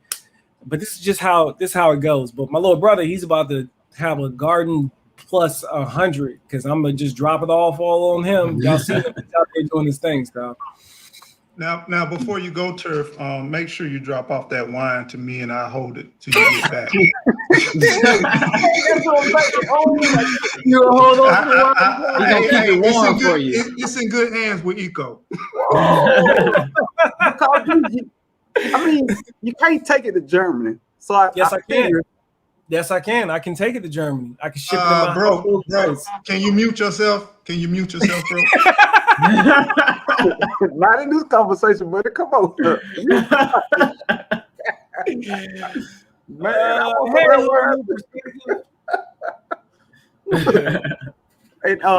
But just imagine Turf in Germany cutting grass, man. I can see the slow video, man. You see the slow-mo? Please. Yeah, I can see the slow-mo. I don't know what you're pushing with because I don't know. You push Toro, right? I do push Toro, and most likely I will be getting an entire battery-operated lineup from them here in the near future. And if I don't, I will, depending on the size of my lawn. So I got to see where I'm going to be because the lawns can be much smaller, but at the same time, they can be pretty massive. If it's a really small lawn, I'm thinking about playing with some real mowing. If I got like 500,000 square feet, we might be real mowing in Germany, which is just, the manual push mowers when it cuts it real low, where I'm going to step on the grass and you ain't going to see my feet sink in the grass no more. I'm going to be standing on it like it's a golf course, like a putting green or like the fairway. So we'll see. We'll see what I'm working with when I get there. Yeah. And but then of man, course, are you gonna do Oktoberfest over there? Yeah, of course. I'll slide by Oktoberfest. I've done it a few times. Munich is not. It's not what it. Yeah, for you. Also, Munich is super commercialized, bro. Like they entertain the tourists. If you come to Germany to go to Oktoberfest, fun fact: Oktoberfest actually starts in September. But if you go there, I would recommend you go to the one in Stuttgart because it's more traditional.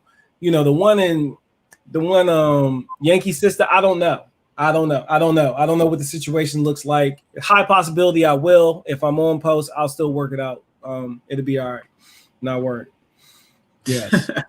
But grass and gardening is my therapy. Love notes. It's I'm roll that together.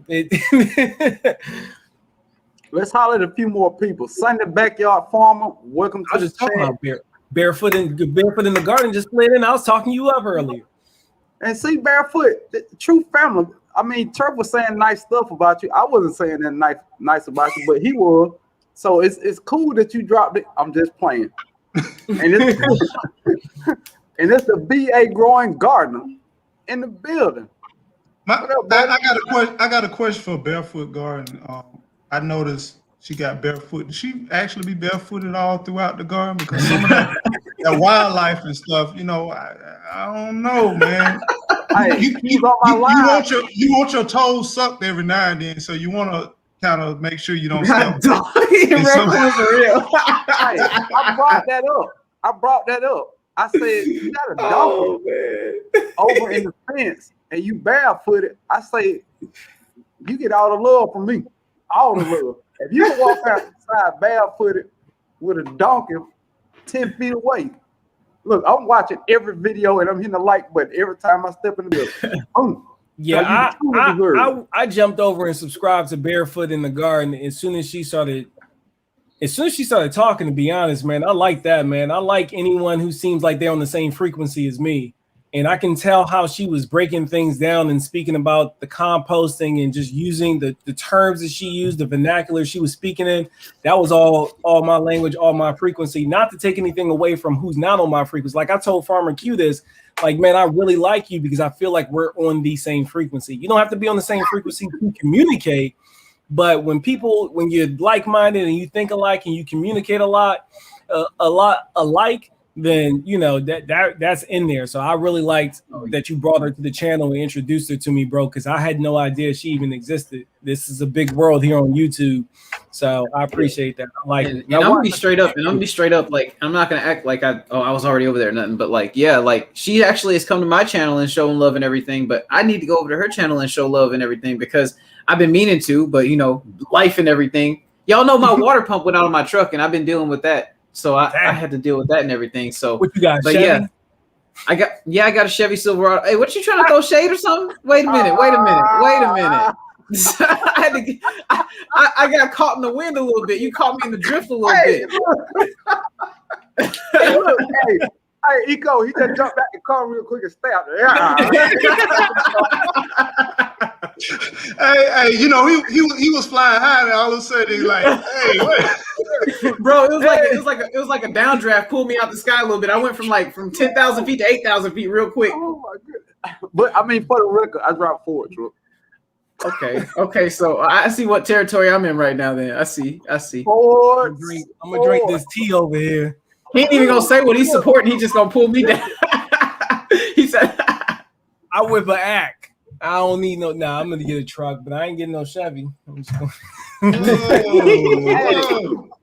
See, have a good night. I'm just picking, man. I'm just picking. That was literally just a good guess. I mean, I could carry it away.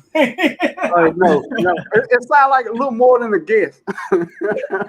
He has some inside knowledge on that one. I know, right? He said, wait, water pump, truck. Nuremberg is closed down. That is no longer a thing. They've been shut that down. Oh man. Okay.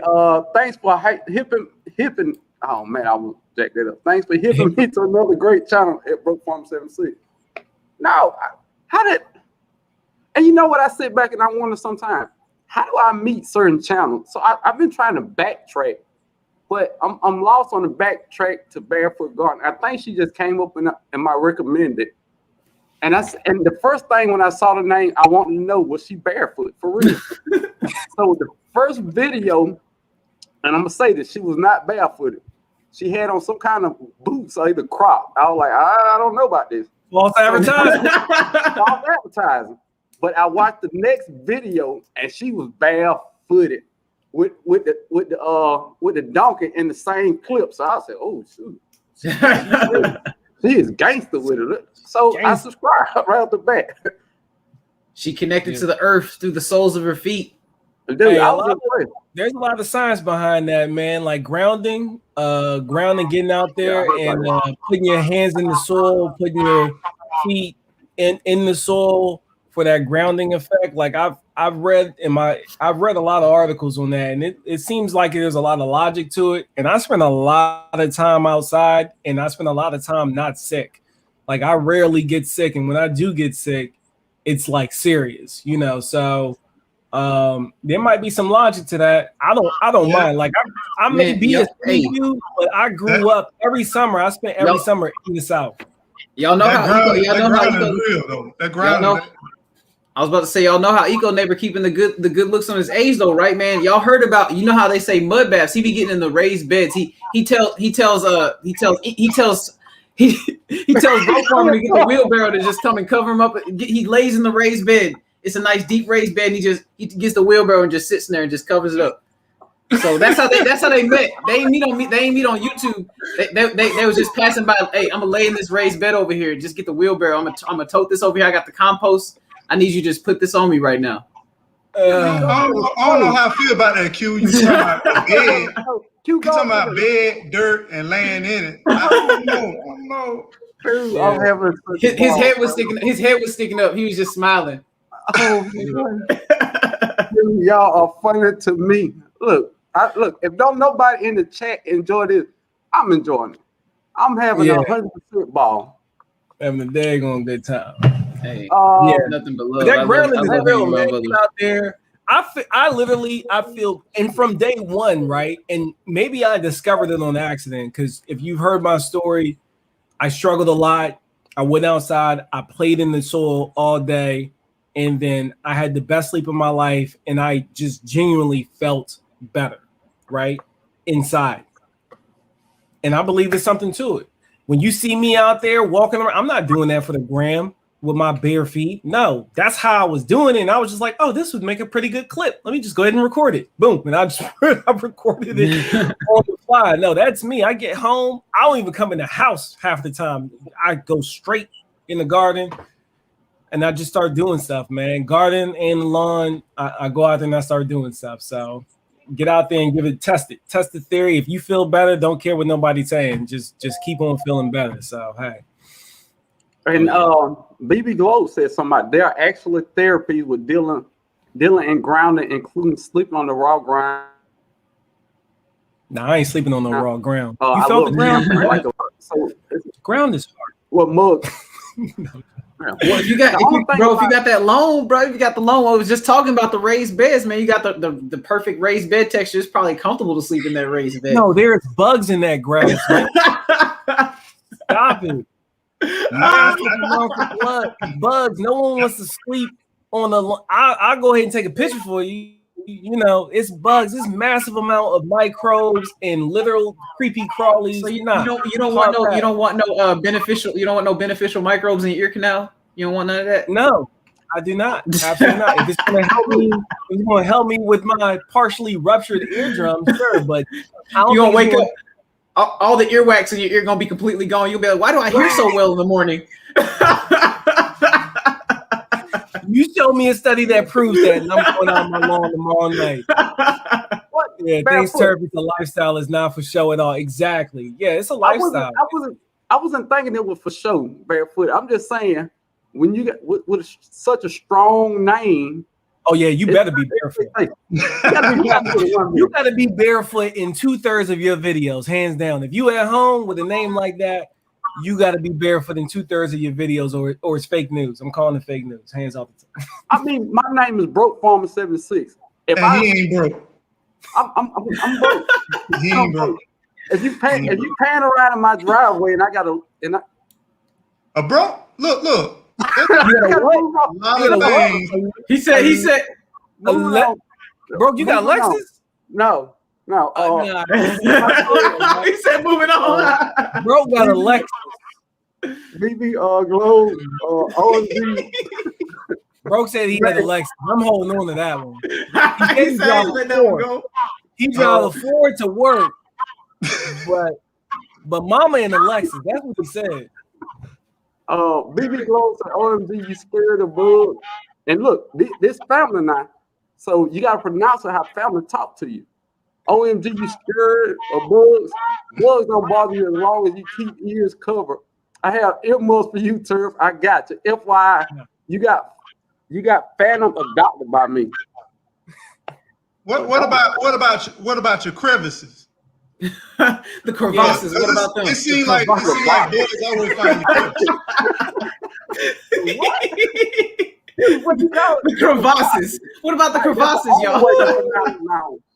That's the only way I'm ever gonna pronounce it now. The crevasses. Only. Stop it. I just met. There you go.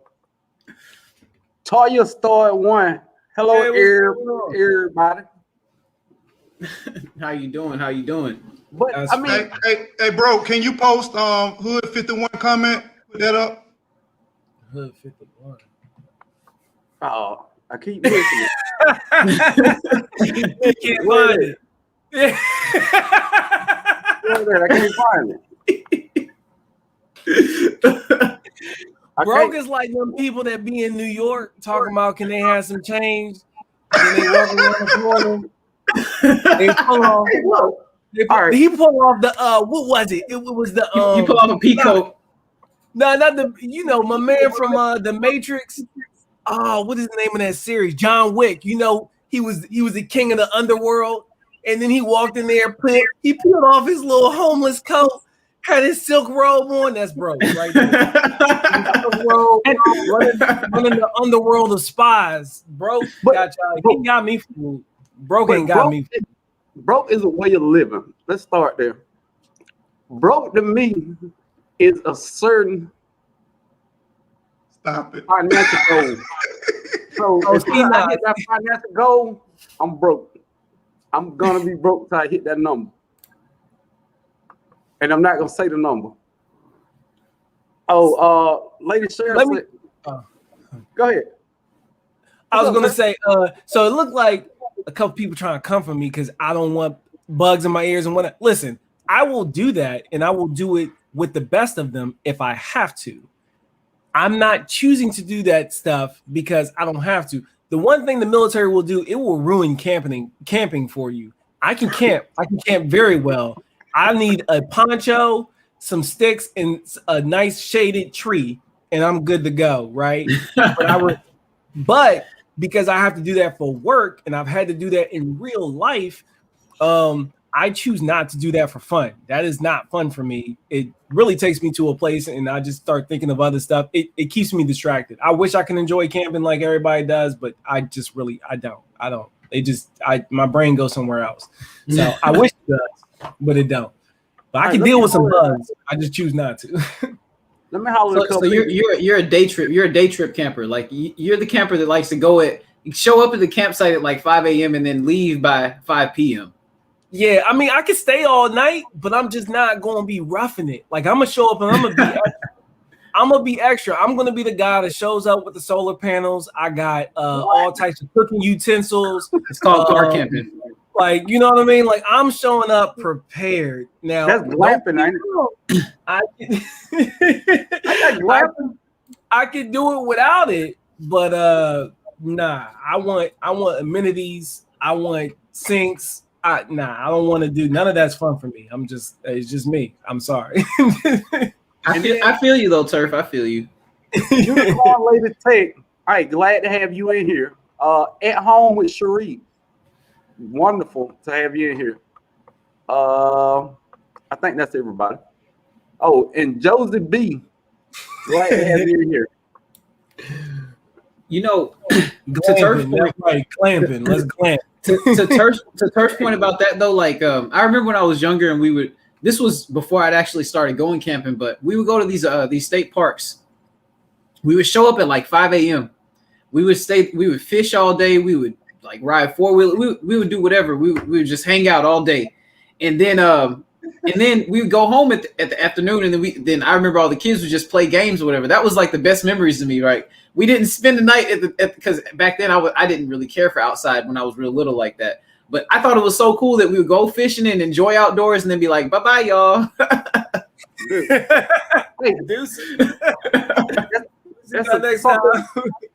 I will be going fishing next week, and this is my idea. Now, you know the fish that you catch in their hand size when you first put them in, Then when you get to the house, all that water come out of them, and they about this big.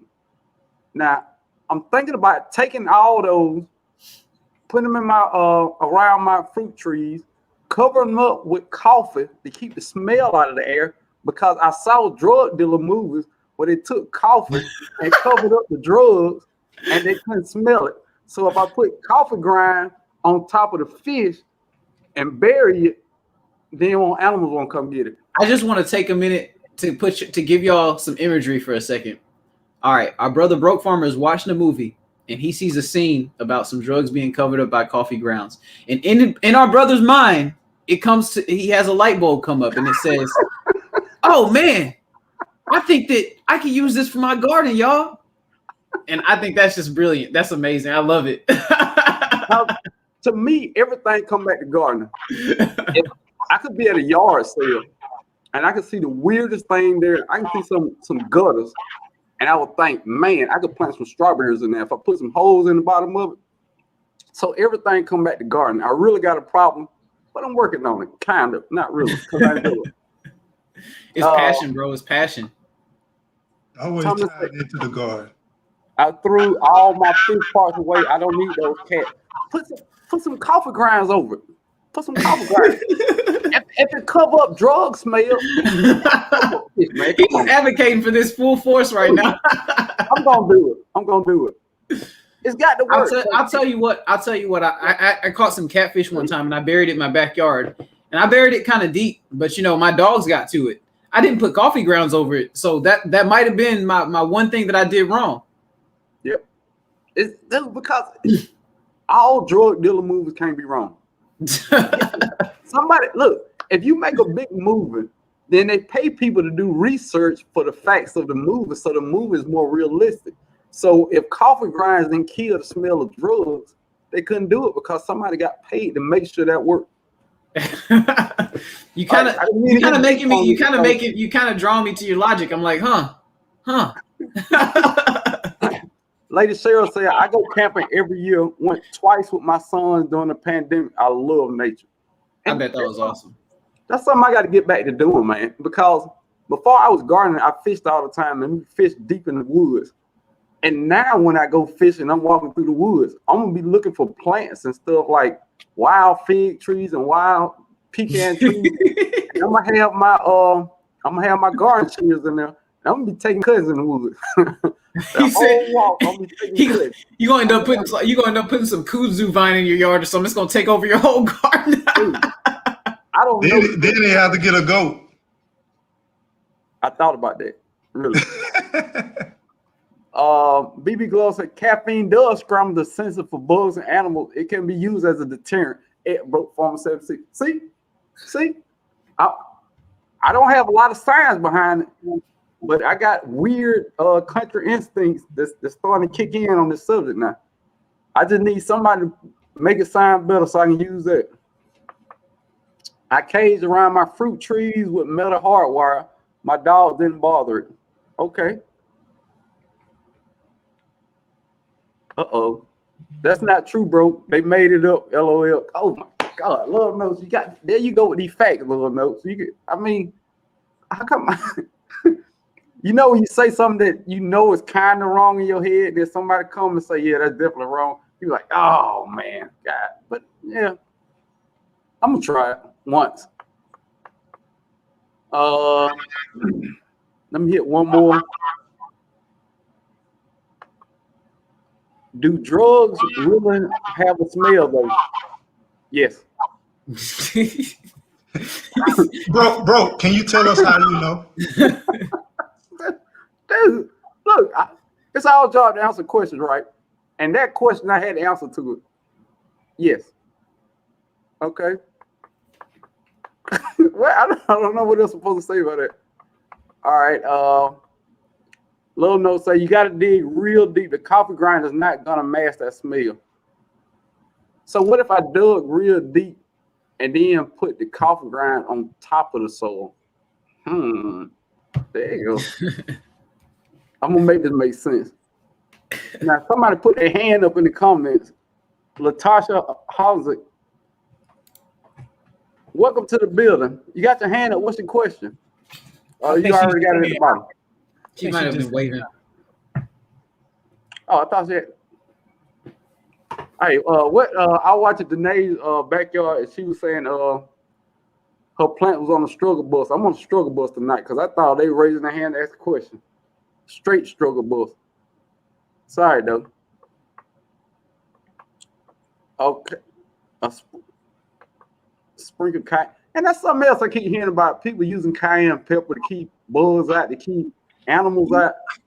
I really don't like the sprinkling methods, man, because you gotta continue to apply that stuff. You know, you gotta be disciplined. And sprinkling cayenne pepper just does not seem like something that would be enjoyable or I would be disciplined enough to actually do.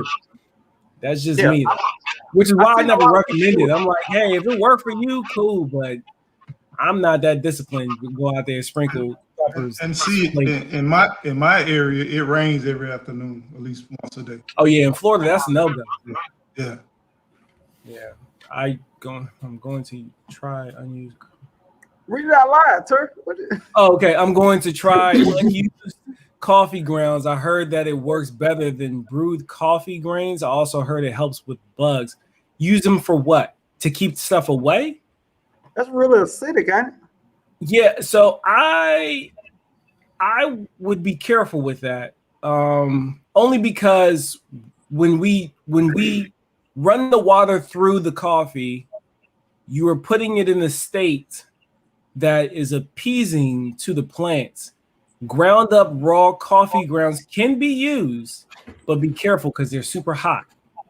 And I mean, it's already hot in nitrogen. Explain hot now. Hot meaning nitrogen. That's a green. That's one source of nitrogen that's brown. It's a green, but it's brown. So when you're thinking about making compost, coffee grounds are a green, but it's brown. So I just would be careful. I'm not going to say you can't do it, and I'm not going to tell you not to do it. I'm just going to say be careful. Be careful with that. If you're talking about it's better as far as releasing the nitrogen, it could be, but there's a backdraw to that. You're coming in hot. You're coming in super hot with stuff that hasn't been diluted. And I'm trying to keep terms very simple so that we all can stay on the page. But I think that unfiltered coffee grounds, you could run the risk of very easily burning up your plants. I'm just going to put it that way. I think that you probably shouldn't do that. But if it works for you and you're having success doing it, keep doing it. I want to see it. Tag me in the video, send it to me, email it to me because I want to watch you and I want to see exactly how you do it. So I'm not going to discourage you from doing something that you're already practicing. But if you have seen a one-off video of somebody doing that, go try to find the follow-up video, because if it's not one, it's probably because it didn't work. Or it killed their plants. I'm just careful with that. I even like to use spent coffee grounds inside of I like to feed them to worms and use the worms as a filter to kind of get the worms to kind of get the coffee grounds pH regulated. Absolutely, that's right, because your pH is like Broke said, is super acidic as well. Now there's certain plants that love that, like citrus. But even then, putting straight up ground coffee beans that are raw that you haven't ran water through, you're playing with fire. Literally, that stuff is hot. I'm telling you, it will get hot. So we got to do something for Pit Stop Kitchen and Garden. She said she needs some rain, so we're gonna all unite and we're gonna say rain, and then it's gonna shoot, come on, Pete. Oh yeah, my bad. Rain. Rain. And when it rains tomorrow, it's because of us. We combine. Oh yeah, with our powers combined, we've created the rain event. But no, I wanted to. So Barefoot in the Garden had a question, and I got an answer for that could potentially help her out a lot. So she says so Barefoot in the Garden says, I have 2 raised beds that have become completely taken over by ants. They are deep in the bed too, establishing a colony. What can I do to get rid of them? So what I would do in that situation with that much dominance with the ants, I would be trying to lean on orange oil, Dr. Bronner soap, and molasses. I would mix those 3 components together, and then I would pour that directly on the mound. I need to kind of do a little bit of micro research on the actual amounts that you put in, because I've done it before with very high amounts of success. But I want to make sure my ratios are right before I give you. I'm just giving you the game. You can find the fine details yourself, or you can email me later and I'll get you those fine details and everything. But realistically, the molasses is an ant deterrent.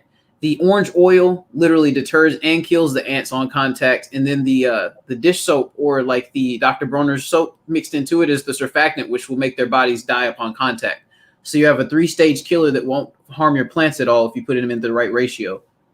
And another thing that you can do everything that Q said, and then you can take a page out of our family Grow Family Network, where he takes a colony, since there's 2 different raised beds, take some from one raised bed, introduce them to the other one, and let them fight it out. Let them kill each other, and then get rid of them that way. But what kind of ants are they? Are they black ants or red ants? Yep, that matters a lot, because there's different strategies. Yeah, that's the big question I was going to ask, because I know we have a lot of what we call fire ants, and that definitely works. Taking one colony and bringing another one over, that definitely eliminates it. And I don't know why, but it works for me with the grits too. Yeah, grits. Grits, when they consume the grits, just like when we put grits in water, it expands. So the idea behind grits is they eat the grits, they take it back to the colony, they eat it, and then it expands inside of them, and it, makes them boom. Now, I've had success with taking one colony and putting it on the other one, and come back the next day. If one of them gonna kill each other, they kill each other together. So I've had success with doing it like that. But growing up, we were broke, so we had a few grits. So we don't sprinkle grits out there plenty of time. And to me, that worked, but who knows? Stephanie said, "I love my grits too much to use them in the garden." You sound like my wife. You doing what with the grits? Absolutely not. If something else out. If you're planning to use fish in the garden, just use garden lime. Okay. Oh, you talking about the massive smell? If you are planning to use fish in the garden, just use garden lime. If you put the lime above the fish, the lime will actually seal the smell from coming out of the ground. Right. I think that's what she's getting at. Because I definitely took it to a pH. I was thinking pH just now with the garden lime, but yeah, I think you're right, man. My man Q. And I've heard people say that before. I just don't know exactly how much. Like, if I was giving somebody advice on that, I would have to get the fine details on that as well. But like with the lime, definitely, I think it has something to do with the pH actually as well, with the smell suppression. If you wanted to get to that exact science, but I'm not trying to go into all that right now. But the lime, it definitely keeps the smell down of what you put inside the ground if you use it right. So are they? All right, barefoot in the garden. Are they in 2 different games? You say red and black. So I tried it. They ganged up. It didn't work. Red and black. Were Okay. they throwing up gang signs? I don't know if that makes. Does that make a difference? But okay, so the difference that would make is the black ants. The black ants are sugar ants. The red ants typically are meat or fire ants are meat ants by default. And depending on, and I say meat, I mean protein. So you have ants that primarily feed on sugar, and you have ants that primarily feed on protein. And you have different ways of attacking both of those ants. The orange oil thing will work on both of them. The fighting thing, I don't know. The sugar ants may not have an aggressive response. They might just be like, "Ooh, I love you guys" or something. I don't know. But it seems like the sugar ants aren't as aggressive as the red ants. I'm not trying to make no but like it seems like the black ants just aren't as aggressive as the red ants. So with the red ants, I could definitely see him introducing colonies to other colonies as a way of means to really just get some elimination done. But the black ants, like I said, they might just start sharing some sugar granules or something. Yeah, with the molasses, they would love that molasses. You'd essentially be feeding them, right, Q? Yeah, so I wonder if you'd want to kind of dive back on the molasses for the as a repellent for because the sugar ants aren't going to be repelled by the molasses like the protein ants might be. So with that, I would use the orange oil in the soap, maybe just draw back from the molasses in general. Yeah. And that Irish Spring soap, that's some good soap. I don't know if you want to throwing that out there in the ant pie. Irish Spring soap is good stuff. That's good soap. The Royal Bath Company. Listen, that's before I came to this live, I washed up with some mahogany, man. I swear I smell like an Italian straight out of Italy. I'm gonna need you to level up. Hey, Turf. Hey, Turf. I've had that. Hey, Turf. I Turf. bought it. Turf. You gotta pay for this. Pay for that ad that you just dropped. I know. Hey, look, Eco, he just freaking it in there. Man, he just he hit all 5 senses in less than 5 seconds. Hey, he dropped that thing in real smooth right there. Look, Eco, hey, he just did the drive-by. Real self. I'm gonna drop it in the chat. Yes. No, but I bought some of that soap. Send me the invoice. Good soap. Telling you, go get you some. Go get you some. Hey, That loopy fruit took me to my childhood ages. I felt like I was bathing with Fruit Loops in the most magnificent way. I'm trying to listen. Did you feel acceptable? I felt acceptable. I felt susceptible to anything. I was very, what's the word I'm looking for? Pungent. Vulnerable. I felt vulnerable. Oh my When I was gosh. using that soap, I felt vulnerable. I was like, ooh. Just like, man, listen, I'm telling you. Go Man, check out did some you- Yeah, hey, that soap was so good. That soap was so good. Turf had to Dude, you got my Oh, soap Cam in the man. building. What's up, Cam? That's my dude right there, man. If y'all want to get your lawn right, but you don't want it to look as good as mine, go check out Cam at Elevator. Oh, I'm joking. Shots hey, fired. he just Eco, he shot him up and knocked it out. Eco, he Nah, that's my doing dude, though. He right up the street from me. We actually doing a Jabs. collab this weekend. We doing a collab this weekend. That's my dude. He's good people, man. Cam, Oh, he's a brand new I gardener, want to too. share. I want to share the first time that I subbed. I found him through you, Turf, and I subbed to him. And guess what he told me? What he Also, said. now you finally on the channel where I grow real stripes. That's what he said. I didn't know y'all was. I didn't know y'all was connected. I was kind of like, okay, you throwing shade to my boy Turf right now. That's my people, man. That's my dude, man. But more than just grass, Turf Therapy and Elevator Landscape did a video about gardening where he's starting to do a little gardening. So if you go delve deep into that playlist, then you can come up with that video. So it's not, if you go over there, you're not just getting lawn stuff. Probably in the near future, you're gonna get some gardening stuff too. So real good channel to check out. Catch him before you become a master gardener and build with him. Yeah, Cam's a good dude. His garden is, look, I'm not one to put nobody business out there, but when he shows you, you're gonna be like, wow. You're gonna be like, wow. I'm just wow. And I look at it and I'm like, wow. I just give you that. I'm gonna leave it there. I'm gonna try to sneak a little sneak peek in my video that I shoot this weekend with him. I'm gonna show it off a little bit because hopefully he'll have his own video out on his garden by then. But by the time I release it, but that's my dude, man. He's good people.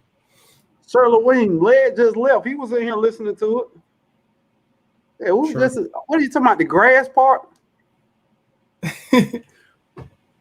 We couldn't stay in this conversation. Oh, she said we'd be doing too much if Blair was here. We had a full panel. No. He made the comment and he said, well, I need to be on this panel. So I hurried up and dropped it in the link. But, I guess, he said he was still at work, so he couldn't do it. He was still at work, so he wasn't about to pull up. Yeah.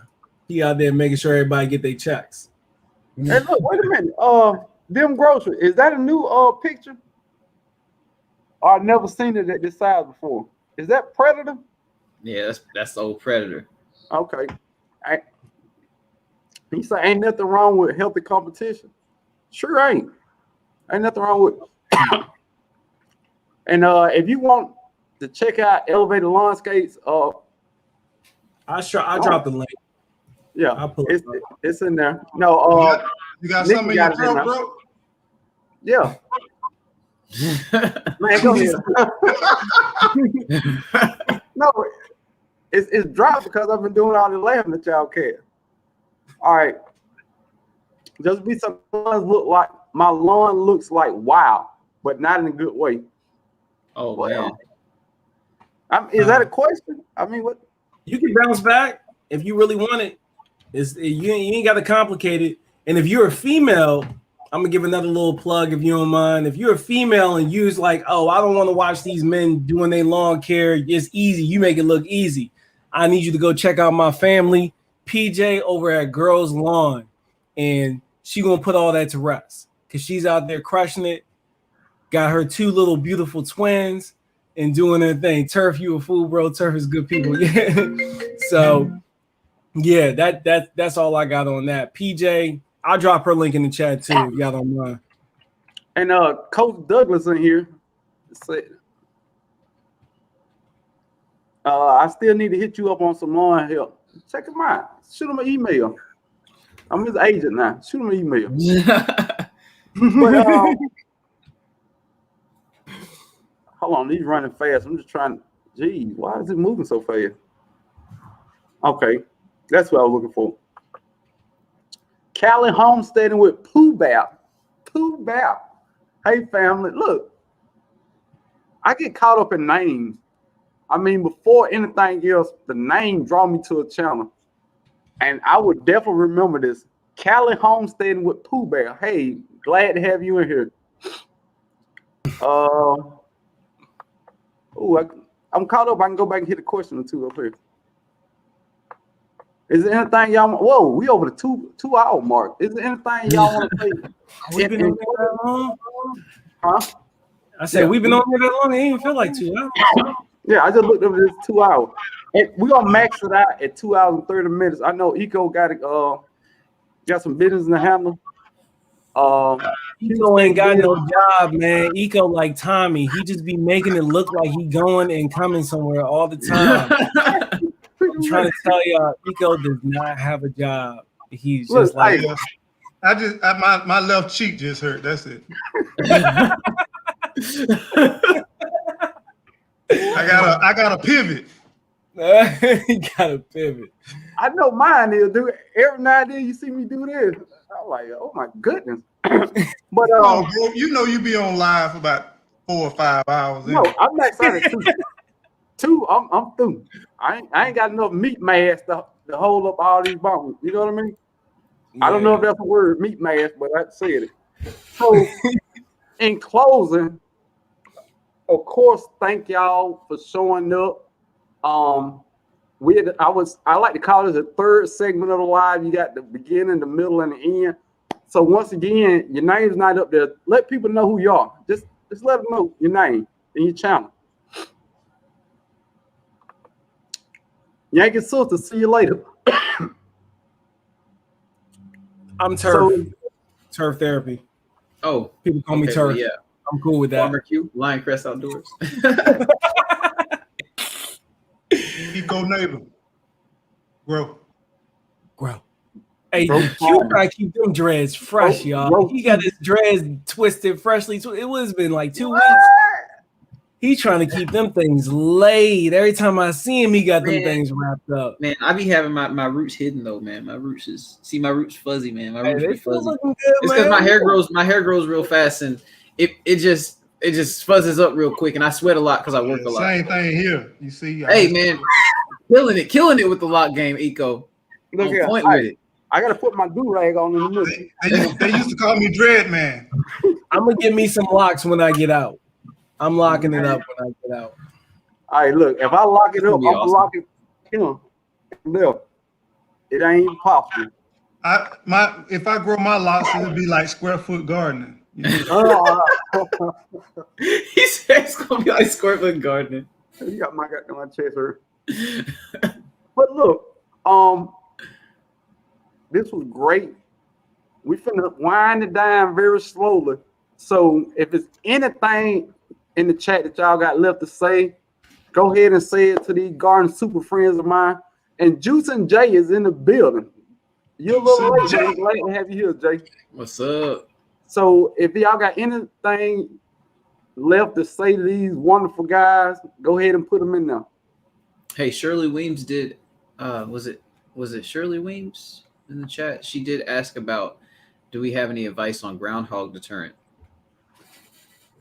I saw a video on that. Red Rock. Gas in the hole. What you say, Put the whole gas in there. No, look, I'm not. Don't do that, y'all. Look, I need to get off this screen real quick. Hey, West Chapel is in the house. West Chapel, what's up? West Chapel. I'm in Tallahassee, my friend. Groundhogs can get big. Your groundhogs are big. Yeah. I saw a groundhog for the first time in like real life here in Maryland. And when I saw it, I was like, what is that? And the dude was like, that's a groundhog. I was like, man, that thing looked like a mini dog. Huge fat dog. But what is that? What you doing? What's This Ashton. that's what? Action from the VA Growing Garden. Oh. I knew exactly who he was. He said groundhogs taste great. Gross. Oh my gosh. Hidden Harvest said that they taste great. No, I'm gonna take your word for that, bro. I'm gonna take your word on that, and I'm gonna know if I ever have to do it. I'm saying, hey, Hidden Harvest said this tastes delicious, babe. Go ahead and eat it. All right, y'all, we're gonna shut it down. But on the way out, I want everybody in the chat to show some love. Just put your hand up and wave it. Say good night, see you later. And as you go out saying that, I greet you on the way out. Cause my booty is asleep on one side. Dude, like every night and then I try to be subtle with it. So what you gonna do about it, bro? You gonna rub it? Oh man, Tommy Homestead said, "Wait, what?" In my Russell Westbrook voice. I just imagined it with the face and everything. I ain't gonna even say it. I can't say it, dude. Oh, GG Natural is in the building. Pulling up. What's up, GG? GG. GG, what it do, baby? The VA Growing Gardener, be good. Veggie Farm, be good. Nikki, be good. Them groceries. And Nikki, you wasn't even messing tonight. I appreciate it. You usually messing. I appreciate you, DMV sis, Nikki. Okay, Shirley Williams, I'm gonna tell you, if you're trying to keep them out of your garden beds, just I would use some like that mesh material. Like when you're putting down your garden beds, I would attach some of that mesh material on the bottom to try to keep them out of the bottom of your beds.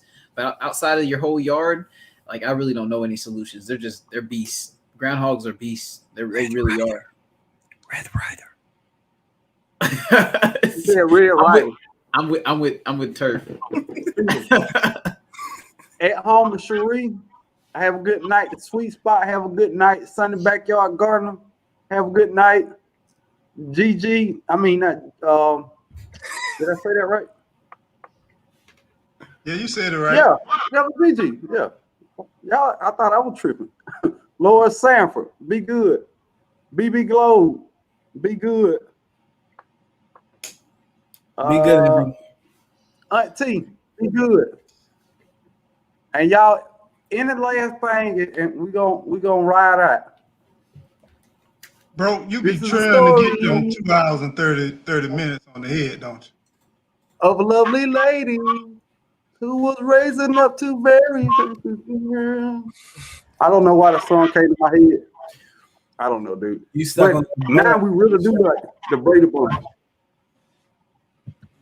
That was the Brady Bunch theme song, wasn't it? Yes, it was. Raising up two very lovely girls. That was definitely the Brady Bunch All of thing. them, like their mother, the youngest one had curls. Somebody come get this dude, man. Broke his wild. I don't even know what's going on right now. Thank you, bro, for inviting me, man. I appreciate you having me on. Yeah, I Let me appreciate kick it with you and your community out here, even though half of your community is everybody's community anyway, because we all cousins. I enjoyed myself. I had a very long day at work, but I've been looking forward to this all week, even though I had the time wrong. So I'm glad I was able to still make it. I thought it was 7 o'clock all week, y'all. Angela Davis, good night. Juicer was Jay, holla at you. And there, yes, the Brady Bunch, great show.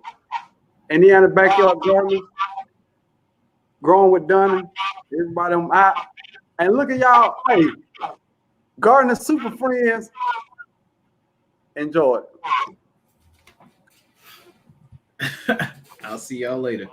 See y'all later, man. Appreciate y'all, guys. Come on. Y'all always want me to close y'all out. All right. All right. Hey, y'all know what that means. That's the League of Gardeners, the Garden Super Friends, the coalition of BA Gardeners. We out of here. Oh, I love it. Oh, we lost him. Oh, dang. We all just